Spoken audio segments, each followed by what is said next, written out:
Sorry अभी shit वो पूरा चला गया मालूम।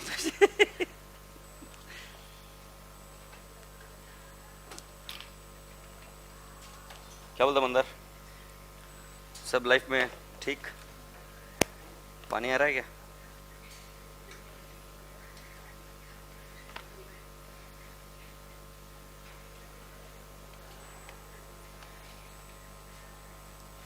हेलो, ये नहीं आ रहा रे अभी तक, कुछ भी नहीं दिख रहा है।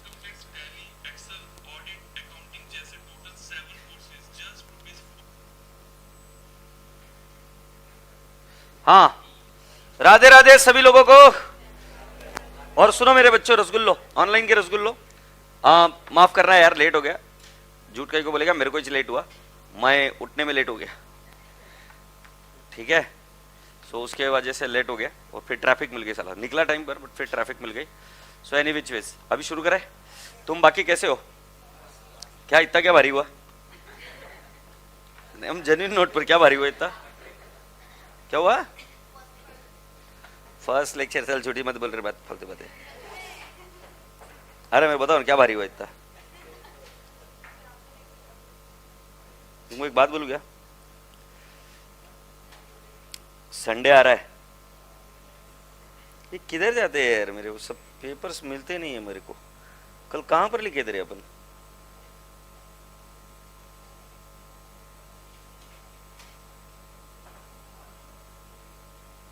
कल कुछ लिखा था ना रे मैं। हाँ बट किधर लिखा मैं? हाँ यही है। Good good good girl good. सुनते मेरी बातें, आर यू रेडी? तो सुनो मेरे रसगुल्ले बच्चों, मैं आप सभी लोगों से ये बोल रहा था कि ये संडे आ रहा है, इस संडे को थोड़ा सा घूम फिर के आना, मस्ती करना, मजा करना जरूरी है, ठीक है। ऐसे सड़ू सीए मत बनना, अच्छा सीए बनने का मस्त एकदम से। और घूमने करने के लिए, बाहर जाने के लिए पैसे नहीं लगते, पैर बस चलते चलते घूमो, बट घूमना, दुनिया देखना, ठीक है।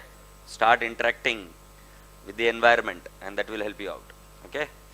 नहीं तो फिर क्या होता है कि एकदम सड़ू लोग सीए बन जाते हैं ना, फिर वो सड़ाते हैं जो उनके जूनियर्स आते हैं, फिर वो you know it should spread happiness, so don't do that, keep enjoying, do मस्ती, ओके। हैरी पॉटर, सीधे बैठ जा बेटू। नाम क्या हैरी पॉटर? अरे हैरी पॉटर चश्मा तू ही पहन के बैठी है बेटा। छोरी तू पिंक पिंक डॉट डॉट, क्या नाम है आपका? हाँ, तू गुजरात से आई है? हाँ, इधर से ही है। तो मुझे एक बात होती है, सीरियस क्यों है? सीरियस लोग कहाँ होते रहे? आईसीयू में होते हैं। यहाँ पर हैप्पी लोग, खुश। अच्छा, ऑनलाइन लाइव के बच्चों से एक दरख्वास्त है, कल मुझे बहुत सारी क्वेरीज आई तो मैं आज उस क्वेरीज का निरासन कर रहा हूँ। कुछ बच्चों का ऐसा बोलना था कि सर मेरा एक अटेम्प्ट स्किप हो गया, मैंने अटेम्प्ट नहीं दिया, तो सर नवंबर 23 में मेरे को नया अटेम्प्ट एप्लीकेबल होगा क्या? देखो मैं इसके बारे में कोई भी विस्तार से बात नहीं कर सकता, अभी जो हम कर रहे हैं वो पहले ही एक कदम हम आगे बढ़ चुके हैं। मैं आपको बताऊंगा कि जो आपकी पढ़ाई चल रही है उस पढ़ाई को कंटिन्यू करते रहिए बिना इधर उधर ध्यान दिए। जो फ्रेशर बच्चे हैं उनको हमें ऐसा लगता है, जो जानकारी और जिस तरीके से इंस्टीट्यूट के बयान आ रहे हैं, जो मैंने कल भी बताया था कि आपको पुणे के यूथ फेस्टिवल में ये चीज़ बताई गई थी, सुन, जो बच्चा फर्स्ट टाइम रजिस्टर करेगा, जैसे अभी आपका फाउंडेशन का रिजल्ट आएगा और आप फर्स्ट टाइम रजिस्टर करोगे तो आपको एप्लीकेबल होने के चांसेस बहुत ज़्यादा है। और बाकी जितना मेरी समझ है तो उसके हिसाब से इंस्टीट्यूट ने जो पुराने बैच के लोग हैं उनको कुछ तो अटेम्प्ट देंगे, वो ऐसा थोड़ी ना है कि डायरेक्टली शिफ्ट कर देंगे। I don't think so it happens like that. So they will have some transition provision for you. So I am requesting you all कि do not jump onto the conclusions beforehand, continue with your studies. Corona में जो गड़बड़ की वो अभी मत करो। Corona में गड़बड़ क्या की थी बच्चों ने, मैं आपको बताता हूँ। जब कोरोना आया तो घर में कुछ नहीं कर रहे थे, वो घर में ही बैठे हुए थे, बट स्ट्रेस में पढ़ाई नहीं कर रहे थे, पढ़ाई नहीं कर रहे थे तो अटेम्प्ट नहीं दिया। मुझे याद है आज भी बहुत सारे होशियार बच्चों ने पढ़ाई नहीं करी और घर में बैठे हुए थे, कहीं कुछ जाना भी नहीं, कोई कुछ काम भी नहीं, बट वो स्ट्रेस के एग्जाम होगी क्या नहीं होगी इस चक्कर में ये चीज से दूर बचो। क्योंकि उस समय जितने लोगों ने थोड़ी बहुत भी पढ़ाई करी ना वो लोग पास होकर निकल गए, क्योंकि कई सारे बच्चे ऐसे आउट हो गए थे ना, उन्होंने पढ़ाई नहीं करी। आप अभी मैं बता रहा हूं वातावरण टाइट है, गिव मतलब एक साइट क्या बोलते रहे, एक फाइट वातावरण टाइट, ऐसा कुछ तो मैं आपको बता रहा हूँ वातावरण टाइट है, बिंदास तो क्या अच्छे से पढ़ाई करिए, आपके पासिंग के चांसेस ज्यादा बढ़ जाएंगे, ऐसा मैं बता रहा हूँ। क्योंकि जब जब कोई भी कंफ्यूजन होता है ना, तो उस कंफ्यूजन में अगर कोई व्यक्ति शांत शिद्दत दिमाग से आराम से पढ़ते पढ़ते चला जाए तो उसके बाद में वो पास हो जाता है। तो कंफ्यूजन से दूर रहिए, क्योंकि अगर आप पास होने वाले रहेंगे तो भी फेल हो जाएंगे। सेम कोरोना का फेज रिपीट होते हुए मेरे आंखों के सामने दिख रहा है। आशा करता हूं कि आप इस बात के बारे में ध्यान रखेंगे और ऐसा नहीं करेंगे, ठीक है। सो मेरे रसगुल्ले बच्चों, अब मैं आपसे लिए चलता हूं अगली विषय के पास, और वो रहा कुछ इस तरीके से। सो बेटा जी, कल मैंने आपको सिलेबस को तो इंट्रोड्यूस करा दिया, और कल मैंने आपको बता दिया था कि बेटा जी अकाउंटिंग स्टैंडर्ड्स किस तरीके से कैसे कैसे एप्लीकेबल हुए। सो मैंने आपको कहा कि accounting standards as per rules 2006 जिसको एप्लीकेबल है, और मैंने पूरा एनवायरनमेंट भी बताया इंडिया का कि एक साथ हम सारी कंपनियों को ये इंप्लीमेंट करना लगभग नामुमकिन है, क्योंकि ना हमारी शिक्षा प्रणाली उस तरीके से थी, राइट, और ना ही हमारे पास उस लेवल तक के एक्सपर्ट थे कि जो छोटी कंपनियों को भी ग्रूम कर सकते।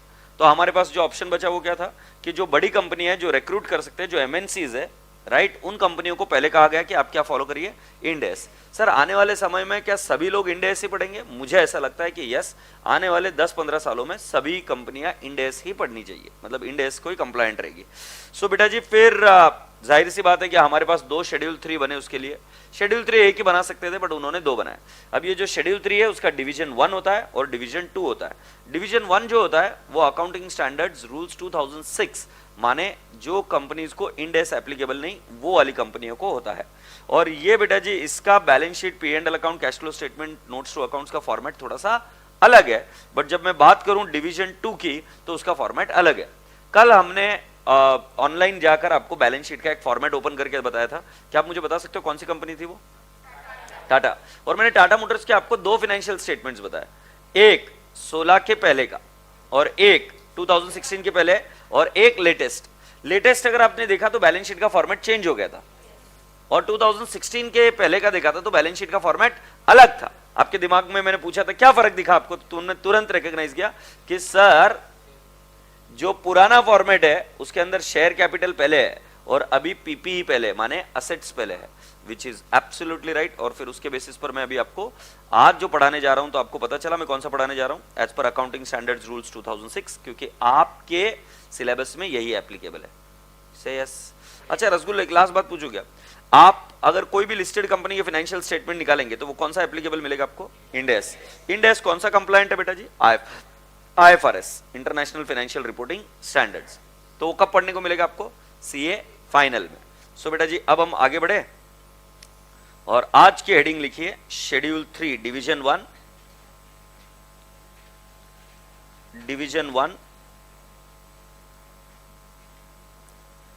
शेड्यूल 3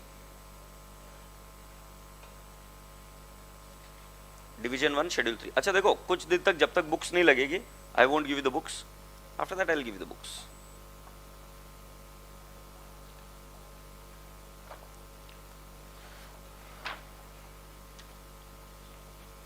आए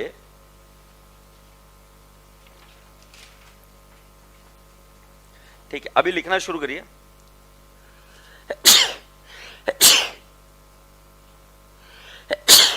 एक्सक्यूज मी, सर्दी झाली आहे रे, बघतोय काय? सो लिखते हैं फर्स्ट पार्ट बेटा जी, एज पर सेक्शन 128 ऑफ कंपनीज एक्ट 2013, ठीक है, एवरी कंपनी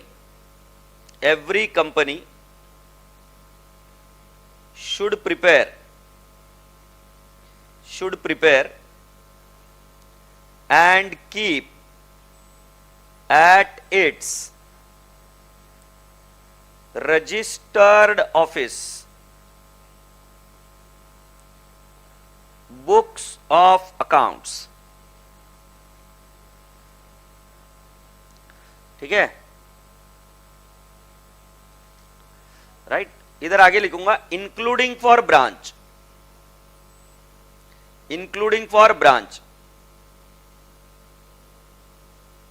राइट। आगे लिखूंगा books can be maintained,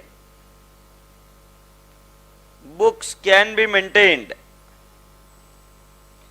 in electronic form, SAP, tally,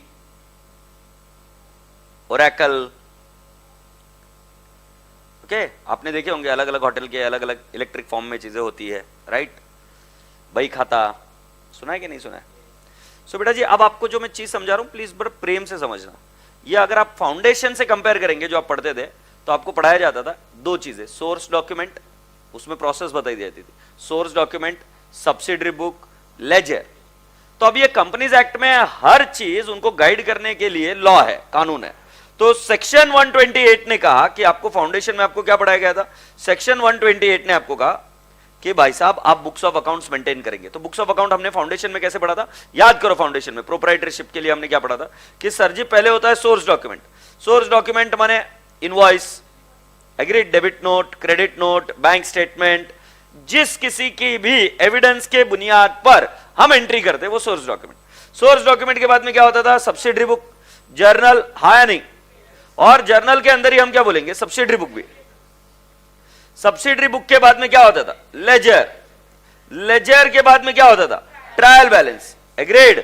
सो राजा बेटा जी यहां तक तो बन गई क्या, बुक्स ऑफ अकाउंट्स। तो उन्होंने बोले कि एज पर सेक्शन 128 सार books of accounts should be maintained eight registered office. साला ससुर है, रजिस्टर्ड ऑफिस क्या है?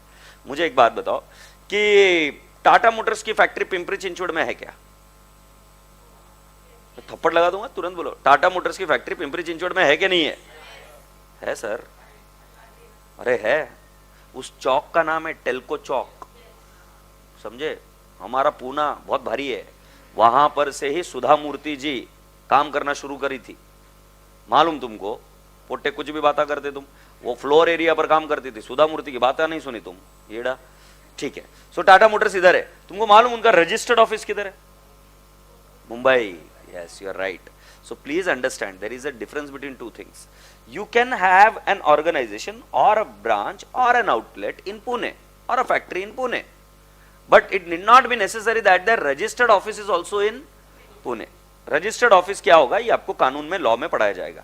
सो अभी के लिए हमने जो पढ़ना था वो सेक्शन 128। सेक्शन 128 बोलता है कि बुक्स ऑफ अकाउंट्स मेंटेन करनी पड़ती है, राइट, एट रजिस्टर्ड ऑफिस। और उसके अंदर किसके बुक्स ऑफ अकाउंट्स भी मेंटेन करने पड़ते हैं, ब्रांचेस के भी। और उसके साथ साथ आपको और एक क्या चीज बताई गई है कि बेटा जी वो इलेक्ट्रॉनिक फॉर्मेट में हो सकता है क्या?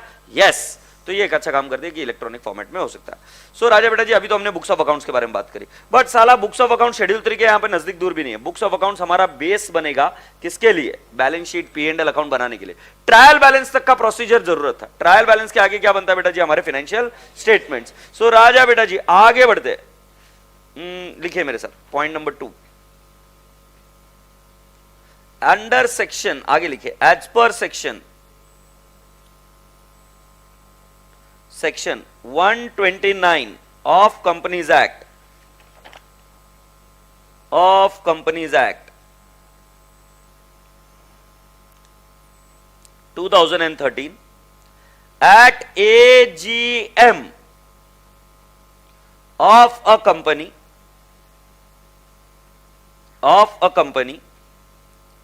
board of directors, उसको प्यार से हम क्या बोलेंगे, board, board of directors, board of directors of company should lay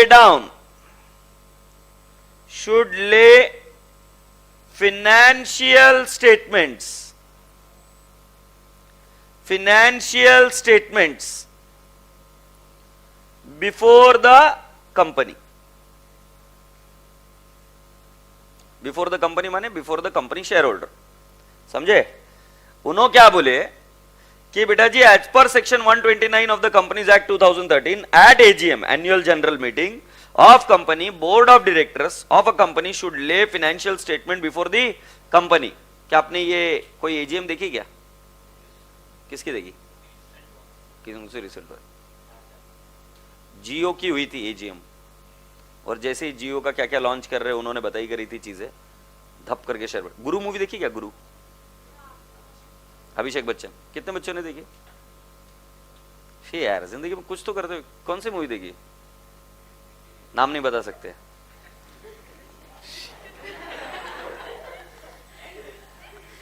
अबे मूवीज देखते हो नहीं देखते हो? कौन सी देखी मूवी अभी? अरे कोई तो एक मूवी देखी होगी, नाम बता दो यार। यार ये प्री रिजल्ट बैच में ऐसे बच्चे तो नहीं आ गए ना जो दिन भर पढ़ते रहते बोलकर? सैराट देखी, गुड। और अवतार अभी देखी। अच्छा अवतार में बेटा वो क्या बात करते रहते उधर, क्यों अटैक करते उनके उस पर? एलिमेंट रहता, बट वो एलिमेंट कई को चाहिए? पैसे कमाते, तुम्हें पता है। पर वो पैसे कमाने वाला बंदा कौन रहता है? वो बात करता है कि शेयर होल्डर्स को अच्छे रिजल्ट दिखाने के है। पहला वाला अवतार का मूवी जाके देखो, मेरे को याद है उसके अंदर tell those blue monkeys that the element which is lying down below the tree is really great and I cannot show poor results to my shareholders. Did you understand the meaning of shareholders there? It is this section. Okay? कि आपको financial, अबे अभी तुम जब बात करते हो कि इस मूवी ने 200 करोड़ का बिजनेस कर लिया अवतार 2 ने, राइट? सो बेटा जी क्या बात कर रहे हो? पैसा कमाया, यही बात कर रहे हैं ना। तो ये पैसा कमाया या बुक्स ऑफ अकाउंट से नहीं पता चल सकता। ये आपको कहां से पता चलेगा? With the help of some summarise financial statement. तो अगर आपको फाउंडेशन में याद होगा, सो इस ट्रायल बैलेंस के बाद में ये सबसे बड़ा अजूबा था जो हमने क्रिएट किया था अकाउंट्स में, और वो क्या था कि इतनी सारी बुक्स को मर्ज कर कर हमने कंपाइल कर दिया था छोटी सी बुक्स में। जरा विचार करो ना कि भाई साहब कि अगर आप करोड़ों का बिजनेस कर रहे हो, करोड़ मतलब कैसे? 1 लाख करोड़, तुम्हें पता है इंडिया की बैलेंस शीट बन सकती है। और इंडिया कितना बड़ा है, इंडिया की बैलेंस शीट बना सकते, क्या पावर है अकाउंट्स में। तुमको समझ में नहीं आता है पावर, तुमको पावर समझा? यस। सो मैं आपको बता रहा हूं कि फाइनेंशियल स्टेटमेंट्स हम बनाया करते थे। वो फाइनेंशियल स्टेटमेंट अगर आपको याद होगा फाउंडेशन में, तो it was P&L, it was trading and it was what? Balance sheet. ये तो बस शुरुआत थी। बट अब जब हम यहां पर कर रहे हैं तो बेटा जी इन्होंने कहा कि एज पर section 129 of the companies act 2013 at AGM of the company, board of the directors of the company should lay down the financial statement. अब वो फाइनेंशियल स्टेटमेंट्स क्या होगा, तो इसका डेफिनेशन दिया गया। ये फाइनेंशियल स्टेटमेंट्स क्या होगा, तो इसका डेफिनेशन दिया गया है इन सेक्शन, आगे चलिए, 2 subsection 40 of Companies act 2013 includes, okay, includes first point, balance sheet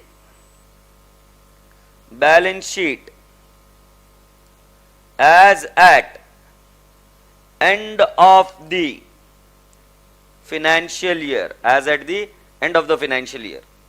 दूसरा B, profit and loss account, profit and loss account.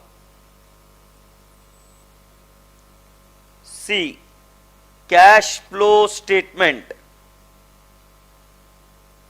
cash flow statement. D, statement of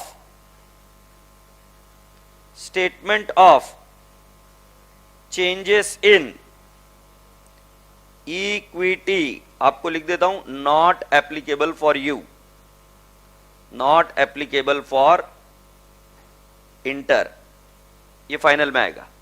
statement of changes in equity, ये Ind AS में applicable है ना। ई क्या आएगा बेटा जी? Any explanatory note annexed to or forming part of any document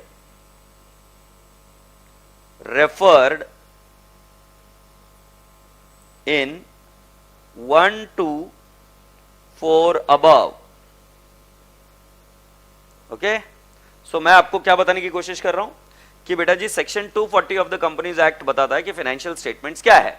so financial statements में क्या क्या है बेटा जी? पहला वाला बैलेंस शीट, फिर P&L माने ट्रेडिंग अकाउंट, अपनी ट्रेडिंग अकाउंट का लॉजिक नहीं, एक ही P&L account. So balance sheet, फिर P&L अकाउंट। अगर नॉन प्रॉफिट मेकिंग ऑर्गेनाइजेशन रही तो उसको नाम रहता है income and expenditure account. P&L account के बाद में नेक्स्ट होता है कैश फ्लो स्टेटमेंट। चौथा वाला है statement of changes in equity which I said you is not applicable for you.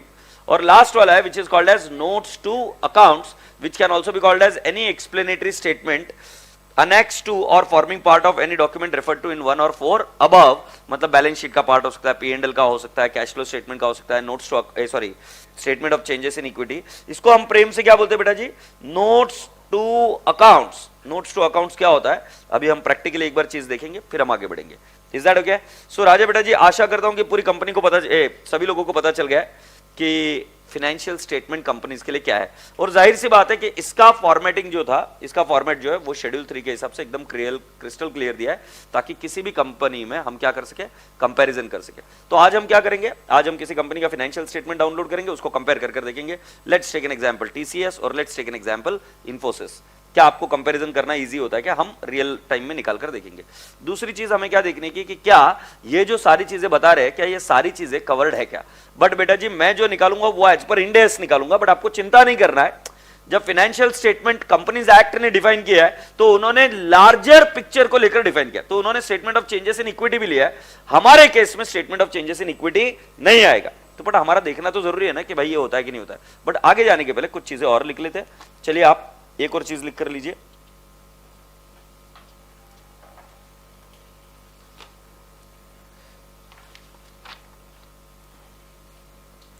लिखिए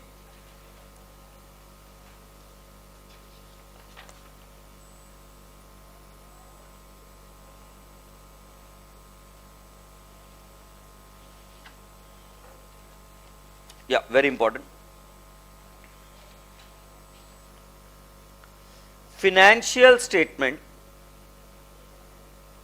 financial statements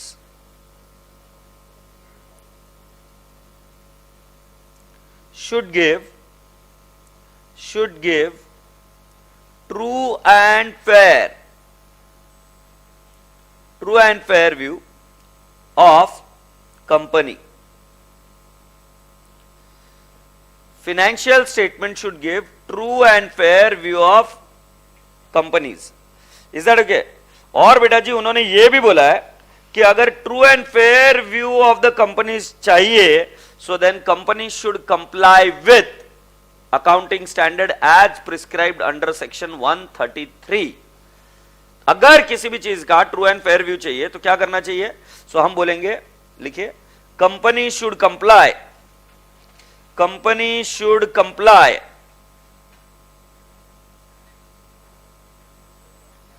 accounting standard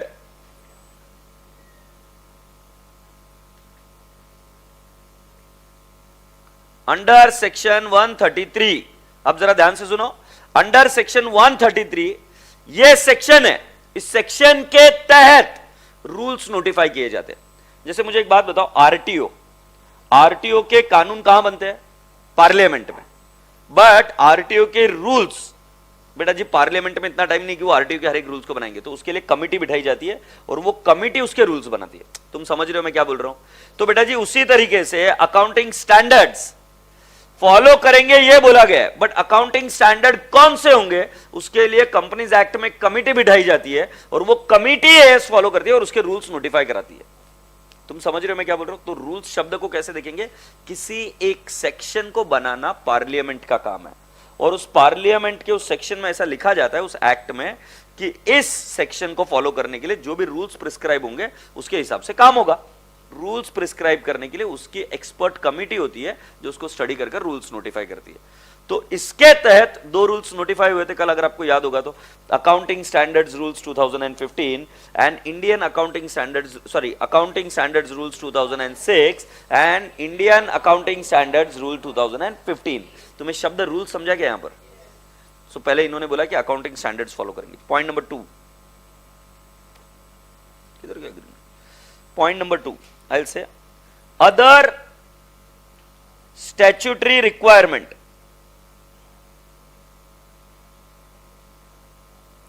other statutory requirement. अब आप मुझे पूछोगे अदर स्टैट्यूटरी रिक्वायरमेंट क्या? बेटा जो लिस्टेड कंपनीज होता है उनको और भी गाइडलाइंस फॉलो करनी पड़ती है। सेबी की, securities exchange board of India, SEBI की गाइडलाइन फॉलो करनी पड़ती है। सो बेटा जी आपको बहुत सारे ऐसे कंप्लायंसेस होते हैं जो करने पड़ते हैं। अगर आप बैंक हो तो आपको फॉलो करना पड़ता है आरबीआई गाइडलाइन। अगर आप इंश्योरेंस कंपनी हो तो आपको फॉलो करना पड़ता है RDA regulation, insurance regulatory development authority of India. अगर आप टेलीफोन कंपनी हो तो आपको फॉलो करना पड़ता है ट्राई के रूल्स एंड रेगुलेशंस, जो कोई भी अकाउंटिंग के लिए रिक्वायर्ड होंगे उनकी तरफ से। Is that okay? तुम्हें एक और बात बताता हूं, बैंक के लिए जब फाइनेंशियल स्टेटमेंट्स बनाने होते हैं, so they have to be prepared as per RBI guideline. Shall I repeat it again? Bank के लिए आपके financial statement should be prepared as per RBI guideline. Insurance company के लिए आपके financial statement as per IRDA होंगे। Electricity companies के लिए कुछ स्पेशल नॉर्म्स होते हैं, कुछ स्पेशल प्रोविजंस होते हैं। तो जो मैं आपको बता रहा हूं अदर स्टैट्यूटरी रिक्वायरमेंट्स में इस चीज को कवर करना कि भाई साहब आप कंपनी के ऊपर कौन से और कंप्लायंसेस है, वो कंप्लायंसेस आपको देखने पड़ेंगे। और अगर कोई स्पेसिफिक प्रोविजन हुआ तो specific provision will always override schedule 3। अभी तक तो शेड्यूल 3 के बारे में मैंने कुछ बात नहीं करी है। देखो शेड्यूल 3 कहां लिखा है, मैंने कुछ भी नहीं, मैं तो अभी ये बोल रहा हूं कि सेक्शन 129 ये बोलता है कि एजीएम में फाइनेंशियल स्टेटमेंट रखो। फिर मैंने सेकंड चीज बोली फाइनेंशियल स्टेटमेंट क्या है, वो ये है। फिर उसके बाद में मैंने आपको ये बताया कि ये फाइनेंशियल स्टेटमेंट कैसा व्यू दिखाना चाहिए, तो true and fair view. True and fair view कैसे पता चलेगा? अगर वो सारे अकाउंटिंग स्टैंडर्ड्स को फॉलो कर रहा है तो, और यदि वो क्या बोलते हैं उसको, अदर स्टैट्यूटरी रिक्वायरमेंट को फॉलो कर रहा है तो स्टैट्यूटरी रिक्वायरमेंट में क्या आएगा? तो मैंने बताया आपको कि बेटा जी अगर वो आरबीआई गाइडलाइन है तो आरबीआई गाइडलाइन, सेबी गाइडलाइन है तो SEBI guideline, right? Interim financial reporting कर रहे हैं। तुम्हें पता है लिस्टेड कंपनी सारी हर क्वार्टरली फाइनेंशियल स्टेटमेंट्स पब्लिश करती है। तो जो लिस्टिंग रिक्वायरमेंट है उसके अंदर जो जो कंडीशंस आपको डाली गई है वो सारी कंप्लाई करते हुए आपको फाइनेंशियल स्टेटमेंट्स दिखाने पड़ेंगे। जैसे कुछ चीजें मैं आपको बताऊंगा अभी थोड़े समय के बाद कि आपको कंपैरेटिव फिगर्स भी दिखाने पड़ते हैं। तुम फाउंडेशन तक थे तो फाउंडेशन तक अपनी कंपैरेटिव फिगर्स नहीं दिखाया। अब आज मैं बताऊंगा कि नहीं भाई तुम्हें कंपैरेटिव भी फिगर्स दिखाने पड़ेगे। कंपेयर फाउंडेशन में कहां था? बैलेंस शीट में था रे, बट ऐसा बनाया कब अपन ने? सो कंपैरेटिव फाइनेंशियल स्टेटमेंट मतलब करंट ईयर का कितना और प्रीवियस ईयर का कितना। और जब इंटरिम फाइनेंशियल रिपोर्टिंग जाओगे तो उसमें करंट ईयर का नहीं, उसमें 4 कॉलम बनते हैं कि भाई साहब ईयर टू डेट कितना है। मतलब मान लो अगर आप सितंबर तक का बना रहे हो, ईयर टू डेट मतलब स्टार्टिंग से लेकर अभी तक कितना है, 30 सितंबर तक, 6 महीने। फिर क्वार्टर का कितना है, 1 जुलाई से लेकर सितंबर का कितना है। और ऐसे ही कंपैरेटिव पिछले साल के। बोम्बल्ला झेपला का मैं क्या बोल रहे थे, झेपला। तो बेटा जी ऐसे फॉर्मेट चेंज हो रही है, किसके बेसिस पर चेंज हो रहा है? स्टैट्यूटरी रिक्वायरमेंट जो अलग अलग, जैसे कोई कंपनी लिस्टेड होगी उसके फाइनेंशियल स्टेटमेंट्स आएंगे तो देखना जरूर है ना। तुम देखते हो कि ऐसे जाके सो जाओगे अभी घर जाके? देखेंगे ना, पैसा छापने का है ना, छापने का है ना। तुम्हें मैं एक स्टोरी बताता हूँ। मेरा एक दोस्त है, मित्र है, स्टूडेंट था मेरा, स्टॉक मार्केट में आज बहुत उम्दा काम कर रहा है, बहुत जोरदार। मेरा स्टूडेंट था, बहुत भारी काम कर रहा है और वो ट्विटर पर वगैरह वगैरह काफ़ी फेमस भी है। तुम पूछोगे नाम नहीं बताऊंगा। अच्छा चलो नाम बता दिया, लक्ष्मण वाघमोड़े बोलकर सर्च कर लेना, ही इज़ माई स्टूडेंट, ठीक है। सो मैंने क्यों नहीं नाम बता रहा था कि जो किस्सा था उसकी वजह से। तो बोलते कि मेरे को बहुत सारे मैसेजेस आते रहते हैं कि सर ये शेयर खरीदूँ क्या, वो शेयर खरीदूँ क्या। तो वो एक आदमी को पूछा उसने कि तुम क्या करते हो, तो बोले कि मैं डॉक्टर हूँ। तो उसने उसको पूछा और वो डॉक्टर बोला कि मेरे को लॉसेस हुए बहुत सारे शेयर मार्केट में। तो उसने पूछा कि तूने कितने साल डाले पढ़ाई करने में? तो बोले तुम सर्जन हो ना? बोले 10-12 साल तो डाले बोले पढ़ाई करने के लिए, और फिर उसके बाद में और प्रैक्टिस भी करी, फिर कहीं जाकर थोड़ा सा प्रैक्टिस बैठा। तो बोले जब तेरे को पैसा कमाने का था तो 12-15 साल डाले, और तू मेरी एडवाइस पर डायरेक्टली इन्वेस्ट कर देगा क्या? और तेरे को कन्विक्शन कैसे आएगा? उसने ये ज्ञान मेरे को पेला, डॉक्टर के नाम पर मुझे भी पेला, क्योंकि मैं उसको बोल रहा है यार बताना, कुछ करना, बताना। तो मेरे को क्या बोलता है कि आपने पढ़ने का, आपने एनालाइज करने का और फिर आगे बढ़ने का। And that's how I started working also on the stock market. कि बोलेगा आपको कभी कन्विक्शन आएगा ही नहीं। बोले मैं 1 करोड़ रुपए से बिंदास डालता। बोले तुम डाल ही नहीं सकते। क्यों नहीं डाल सकते? बिकॉज आप रीड नहीं करते हो। इसलिए मैं आज आपको समझा रहा हूँ, जो जो चीजें बता रहा हूँ ये पहली स्टेप बनेगी आपकी चीजों को रीड करने की। इससे बेहतर समय नहीं मिलेगा। जब प्री रिजल्ट बैच लेता हूं ना तो मैं दोनों काम करने की कोशिश करता हूं, एकेडमिक्स के साथ साथ आपका और एक किस तरीके से विकास हो सकता है। तो कल मुझे इंटरिम फाइनेंशियल रिपोर्ट्स पढ़कर आओगे। जैसे हमने कल कौन सा देखा था, एनुअल देखा था, अब आज आप कौन सा देखोगे, इंटरिम। और है ना मेरे पास ला कर दिखाने का, ऐसा बैठे नहीं रहने का गधेड़े के जैसे। लाओगे ना कल, मैं तो कल क्लास में बैठने नहीं दूंगा। और मेरे को डर नहीं लगता है तुम्हारा, तुम ज्वाइन करोगे कि नहीं अपने घर में, मेरे को फर्क नहीं पड़ता। कल मेरे को ये चाहिए, क्या चाहिए, interim financial reporting. Is that okay? अभी कौन सा क्वार्टर चल रहा है अपना, ये कौन सा चल रहा है, दिसंबर का है ना, 31। अभी तक तो आए नहीं होंगे, 31 दिसंबर के नहीं मिलेंगे आपको, सितंबर के मिलेंगे। दिसंबर अभी क्या है ना, थोड़ा टाइम लगेगा, बट अभी थोड़े दिन तक मार्केट में दिखते रहना। आने वाले समय में you will get to see that कि many companies will start publishing the result for 31st December. Is that okay? Yes. Can we go ahead now? So तुमको कन्विक्शन आने के लिए बता रहा हूं, आगे पैसा कमाने के लिए बता रहा हूं. ये ऐसा ही नहीं आ सकता. जब तुम खुद चीजें देखोगे, समझोगे, पढ़ोगे, only in that case you will be able to go ahead. आगे बढ़ू. रसगुल्ले बच्चे, अब मैं आपको लिख के दे रहा हूं अदर स्टैट्यूटरी रिक्वायरमेंट के बाद में आगे लिखो. Third one, schedule 3 to the Companies Act. Schedule 3 to the Companies Act. Schedule 3 to Companies Act. 4. Guidance note. Guidance note issued by. Guidance note issued by ICAI. ये ब्रीफ में मैंने आपको चीजें बताई. सो बेटा जी एक बार इसको पढ़ेंगे, क्या लिखा है पूरा पढ़ लीजिए, क्या क्या लिखा है, और मुझे कौन समराइज करके देगा, देखते हैं क्या समझा आपको, मेरे को भी समझने दो. आज क्या पढ़ा हमने, बताओ.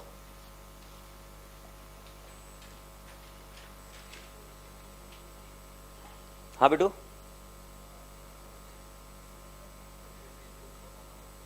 यस, पहले सेक्शन 128 बोला बुक्स ऑफ अकाउंट्स बनाओ, तो फिर मैंने आपको इसको फाउंडेशन से कनेक्ट कर दिया. अरे पढ़ लो कि हम बुक्स ऑफ अकाउंट मेंटेन करने का, ट्रायल बैलेंस तक आ गए. फिर फाइनेंशियल स्टेटमेंट.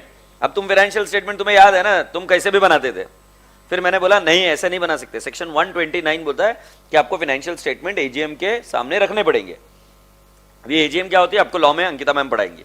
सो हाँ, कल से आने वाली. अच्छा हाँ, मंडे से आ रहे क्या? ये कब डिसाइड हुआ? कौन से? No no no, I spoke to her. Most probably she will join. आज आ जाएगा इंस्टाग्राम पर, मैं क्यों बोल रहा हूँ, आज आ जाएगा. सो फिर मैं आपको बता रहा था सेक्शन नहीं, क्योंकि मैं कंफ्यूजन नहीं क्रिएट करना चाहता, बट जितना मेरे को जानकारी है उसके हिसाब से ma'am will start her lectures from tomorrow, because so that you know आपका सिलेबस थोड़ा सा और फास्ट प्रोसीड हो जाए. It will help. All 3 subjects will keep going ahead. ठीक है. तुम चाय पीते हो? हाँ, नहीं पीनी चाहिए, अच्छी है. मैं तो सिर्फ देख रहा था लोग कैसे आए इस बार. चाय नहीं पीते, बेकार लोग आए. सेक्शन चाय पीने का बेटा बहुत अच्छी चीज रहती. सेक्शन 129 क्या बोलता है बेटा जी कि फाइनेंशियल स्टेटमेंट्स बनाने पड़ते हैं, और उस फाइनेंशियल स्टेटमेंट का डेफिनेशन दिया गया section 2 subsection 40 of the companies act.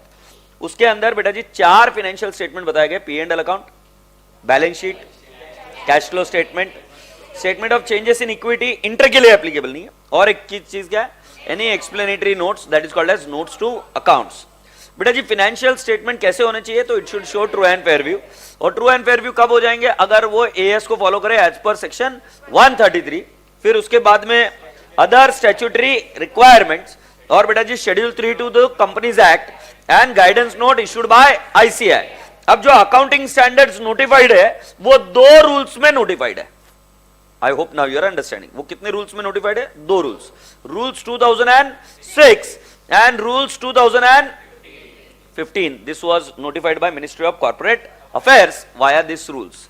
मतलब अब मुझे लगता है कि आप सेक्शन को भी पढ़ पा रहे हो कि सेक्शन 133 में बताया गया कि एएस फॉलो करेंगे. सेक्शन इतना ही बोलकर छोड़ देगा. सेक्शन में सारे एएस थोड़ी ना प्रिंट करके छोड़ेंगे. कल हमने जब ऑफिशियल गैजेट देखा था तो 1500 पन्ने का था. सो वो कहां पर दिखाया गया था, वो रूल्स में दिखाया गया था कि सेक्शन 133 के रूल के तहत हम ये सारी की सारी चीजें इधर पब्लिश कर रहे हैं. एग्रीड. तो रूल्स अदर स्टैट्यूटरी रिक्वायरमेंट के अंदर बेटा जी मैंने आपको बताया था कि बैंकिंग के लिए अलग रूल्स होंगे, राइट. इंश्योरेंस के लिए अलग रूल होंगे, राइट. सेबी के रूल्स हो सकते हैं आपके ऊपर एप्लीकेबल. इलेक्ट्रिसिटी कंपनी हो तो इलेक्ट्रिसिटी के रूल्स एप्लीकेबल हो सकते हो. So on and so fourth. मतलब आपको वो भी कंप्लायंसेस करने, आप कौन से इसके अंदर आते हो. Schedule 3 to the companies act, साला ये भी ससुर है, एक नहीं है, ये भी ससुर है. कितने डिवीजन है? 2 डिवीजन, डिवीजन 1 और डिवीजन 2. सो बेटा जी हम कौन सा फॉलो करने वाले हैं? डिवीजन 1. सो बेटा जी डिवीजन 1 में क्या क्या है वो हमको चीजें देखनी है. Guidance note issued by ICAI. अभी आपको चिंता करने की जरूरत नहीं, बट गाइडेंस नोट माने क्या कि अगर आपको किसी विषय पर इंस्टीट्यूट और गाइड करना चाहती है और किसी चीज पर अगर मेंबर्स को रिक्वायरमेंट हो तो उसके लिए गाइडेंस नोट इशू की जाती है. तो अभी हम डिवीजन 1 के बारे में बात करना शुरू करें. डिवीजन 1। तुम्हें पता है डिवीजन 1 के भी 2 पार्ट है, पार्ट 1 पार्ट 2। पार्ट 1 चिंता ना को करो, बैलेंस शीट है। अब तुम बताओ पार्ट 2 क्या है? Profit and loss account. फेंकने का थोड़ा सा, कुछ नहीं होता, ऐसे बनता है। सो डिवीजन 1 क्या है? शेड्यूल 3। पार्ट 1 क्या है उसके अंदर? Balance sheet. और पार्ट 2 क्या है? Balance sheet. और पार्ट 2 क्या है? P and L account, profit and loss account. अगर तुम बुरा ना मानो तो एक काम करना चाहता हूं, कर लूं। सो चलिए, आज हमारी बात हुई थी कि हम कुछ कंपैरिजन कर कर देखेंगे। देख ले, कौन सा टीसीएस देखूं? कह रहे वो इंटरनेट कहीं को नहीं दे रहे तुम मेरे को। संतुड़ी, इंटरनेट लगा ना इसका।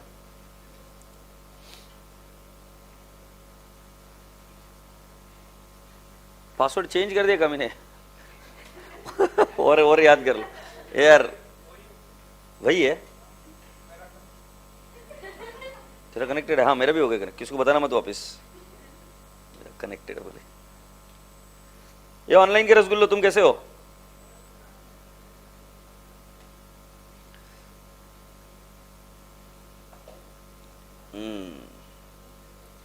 चलिए, आज सभी बच्चे ऑनलाइन वाले तुम भी ये काम करेंगे। जल्दी से कहां पर आएंगे? TCS, Tata consultancy services. और एक ओपन कर लेते हैं, इंफोसिस।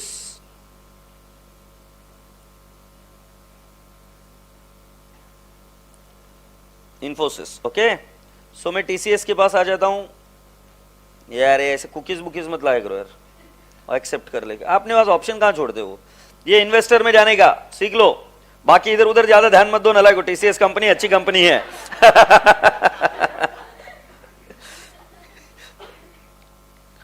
ये Q3 के रिजल्ट आ गए रे। TCS to announce financial results of Q3 on Monday. Monday को आएगा, सभी लोग मंडे को रिजल्ट देखेंगे क्या? दिख रहा है क्या कितने जल्दी रिजल्ट आ रहे? अच्छा, अभी अपने को Q3 नहीं देखने क्या? अपने को क्या देखने का? ताई Q2 नहीं देखेंगे अपन, एनुअली देखेंगे। अभी अभी औकात नहीं बनी अपनी। ओ कुठे है Q2? हाँ, फाइनेंशियल ईयर 22 डाउनलोड इधर। इन्फोसिस इन्वेस्टर रिलेशन, हर एक जगह पे बाय डिफॉल्ट मैंडेटरी किया हुआ है कि आपका इन्वेस्टर रिलेशन होना चाहिए, जहां से ये integrated annual report download. Infosys announces second quarter results on October. नहीं, ये नको।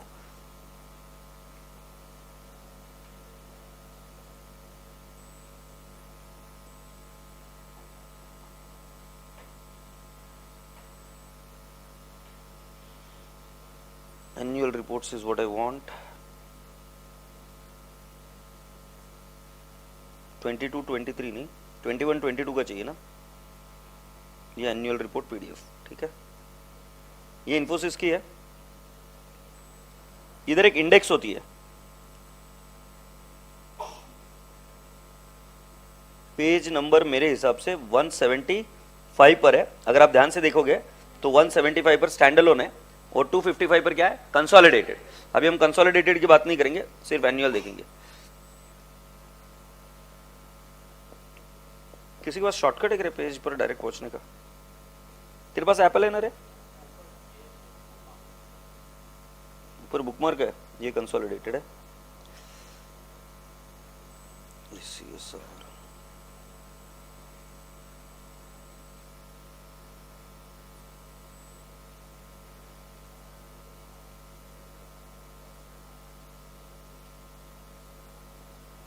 लवली रसगुल्लास, ये हम आ गए तुम्हारे लिए बहुत भारी वाली चीज लेकर। वाह, ये बैलेंस शीट है, आप देख रहे हो, कंपैरेटिव्स दिए हुए। बट एक सेकेंड, हमको टीसीएस के पास में भी जाना पड़ेगा। टीसीएस आ जाना बेटा, आजा आजा टीसीएस आजा। हाँ ये रहा, इसके अंदर कौन से पेज नंबर पर है? स्टैंडअलोन 318 पर है। सो हमें 318 पेज नंबर पर जाने का है। कौन सा पेज नंबर है?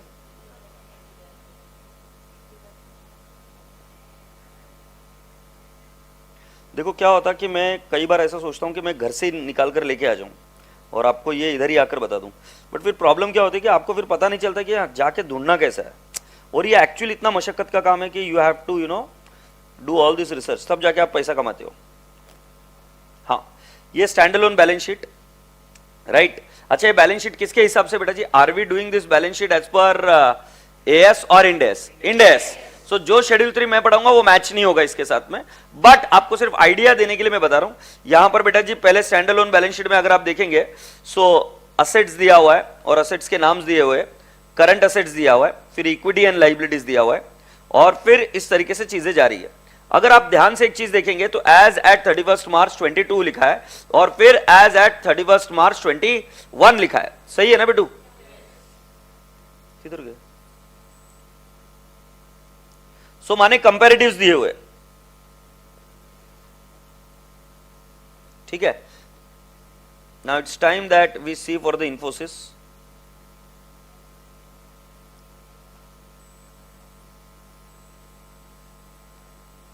ये वेयर हैव वी कम?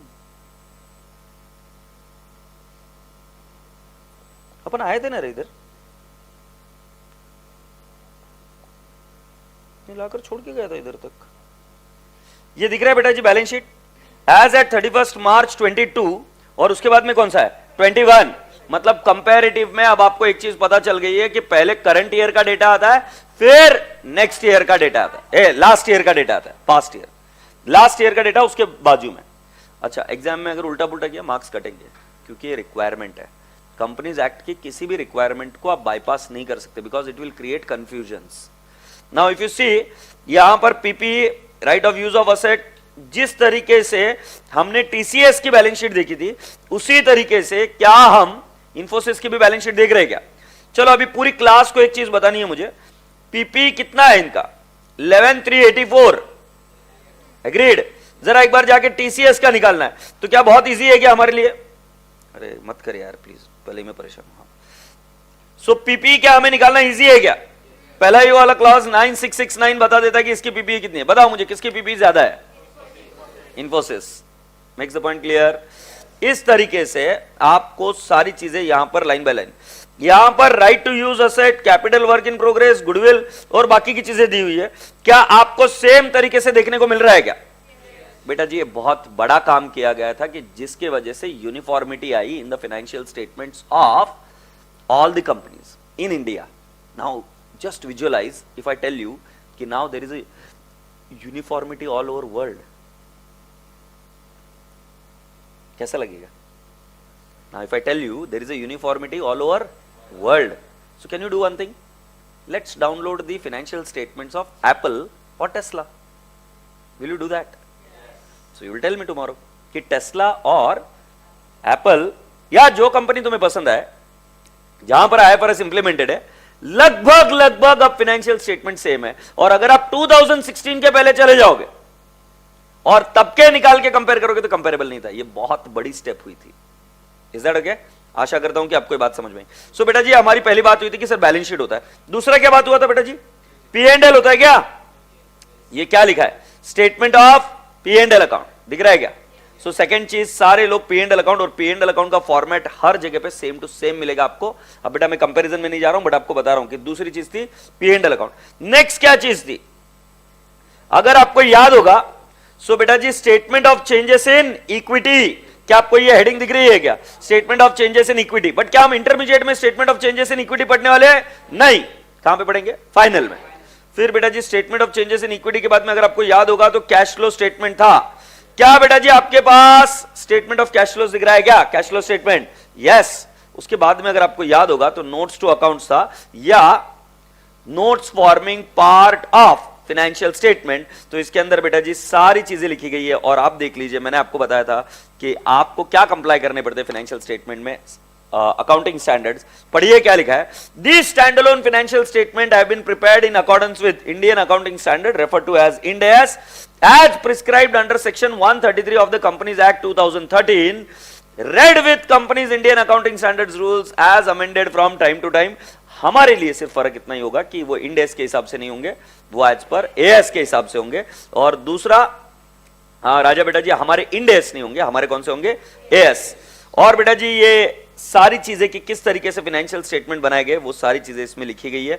अगर आप देखेंगे सो एम्प्लॉय बेनिफिट, लीजेस, राइट, आपको इसमें क्या क्या बताया जाता है मैं बताता हूं। पीपी ऊपर तो लिख दिया, बट पीपी की अकाउंटिंग कैसे की उसके बारे में पूरा डिटेल्स लिखा हुआ है। सो सारे नोट्स टू अकाउंट्स में आपको चीजें लिखी जाती है कि डिटेल्स दिया जाता है। अब जरा देखिए इन्वेस्टमेंट, आपने ऊपर बैलेंस शीट में क्या लिखा, सिर्फ इन्वेस्टमेंट, बट कहां कहां पर इन्वेस्टमेंट है उसका ब्रेकअप यहां पर दिया गया है। अब जरा ध्यान से देखिए, ताज एयर लिमिटेड, उसमें impairment in the value of investment. Do you understand what I am trying to tell you? Who will tell me what does that mean? ये पढ़ते देखते तुमको कितना समझ में आता है। ये इन्वेस्टमेंट बताए, इन्वेस्टमेंट मतलब जो पैसा तुमने लगाया। अब इन्वेस्टमेंट इन सब्सिडरीज 2405 2405 ये ठीक है। दूसरा क्या लिखा है, fully paid equity share unquoted, Taj air Limited 1919 लिखा है और फिर उसमें से लेस किया इंपेयरमेंट। मैं ऑनलाइन लाइव के बच्चों से भी पूछ रहा हूं कि बेटा जी बताइए मुझे इस लाइन का मीनिंग क्या है, सोचिए ना। हां ना, अनकोटेड है बेटू, अनकोटेड का मतलब लिस्टेड नहीं है। ये दिख रहा है अनकोटेड है, अरे कहां गया, अनकोटेड है ना। Let me see who will tell me ना। और देखते हैं अभी तुम स्टॉक मार्केट में तुम्हारा क्या इंटरप्रिटेशन आएगा, देखेंगे। इंपेयरमेंट का मतलब है कि जो इन्वेस्टमेंट किया था उसकी वैल्यू हो गई zero.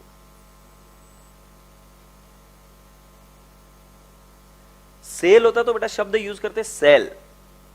Impairment of hearing means what, loss of hearing. So उसी तरीके से impairment of investment means loss of investment. मतलब पिछले साल अगर आप देखेंगे कंपैरेटिव तो 19 का लॉस हुआ था। You getting my point? That was an impairment, loss, any which ways। तो आपको एक बात पता चलेगी इंपेयरमेंट है, और इस तरीके से हमें सारे ब्रेकअप देने पड़ते हैं, समझ गए। सो ट्रेड रिसीवेबल का ब्रेकअप है।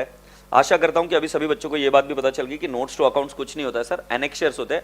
जिस एनेक्शर्स के अंदर कि कितना पैसा है, कितना मतलब उसके डिस्क्लोजर्स दिए जाते हैं।